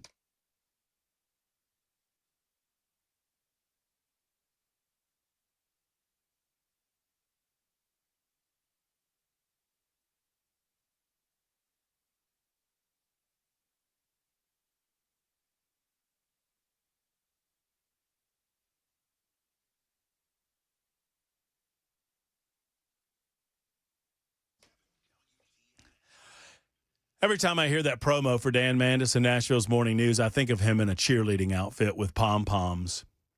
Anyway, USS stands for United Structural Systems. When it comes to large home repairs, a lot of times homeowners, if you notice problems, you want to pretend like those problems don't exist, but they do exist. And if you've noticed the warning signs, it's time to get with USS, United Structural Systems. Bottom line, what you don't know can hurt you. And if you've noticed a moldy or mildewy smell in your basement or crawl space, if you've noticed doors or windows sticking where they used to not stick, if you've noticed cracks in your masonry joints. These are signs of your home settling and perhaps settling in a way that's unnatural and can cause problems. It's time to get with USS. They have satisfied over 30,000 customers since 1994, and today's your day. They want to hear from you. You can go online to find out more about them at USSTN.com, USSTN.com, or give them a call. Throughout Middle Tennessee, they guarantee their best. Once again, over 30,000 satisfied customers and over 30 years of service to Middle Tennessee. 615-488-7855, 488-7855. Call them today or once again online at USSTN.com.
All righty.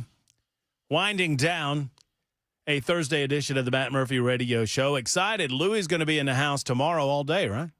Oh, yeah, I'm here all day. I like that. Oh, well, I mean, at least my portion of the day, 3 to 7. I dig that. No Jackson. Anytime we can get rid of a little Jackson, that's a good day. Yeah, I know you appreciate me. Thanks to you being out there. Real quick before we go, I promised I'd get to this story, and I got about a minute to do it. FBI Director Kash Patel uncovered a bombshell memo written in 2017, which chronicled the extensive political obstruction that career agents in 3 separate cities faced from their own bosses when attempting to uncover whether or not Hillary Clinton engaged in pay-to-play corruption involving her family foundation. In other words, while they were actively attempting to advance a false narrative on Donald Trump, then Deputy Attorney General Sally Yates is quoted as demanding to shut it down in a detailed timeline of political impediments that agents in New York City, Little Rock, Arkansas, and Washington, D.C. were reported. In other words, she was telling them to shut down the Hillary Clinton investigation. In the meantime, they were cranking up the Donald Trump investigation. Oh, yeah. Rules are for thee and not for me, and all of that such and such. Mark Levin is up next. We got a First Amendment Freestyle Friday coming up tomorrow on the broadcast. Happy to have you with us. Hope you're able to join us. Until next time, hug your loved ones. So long, everybody.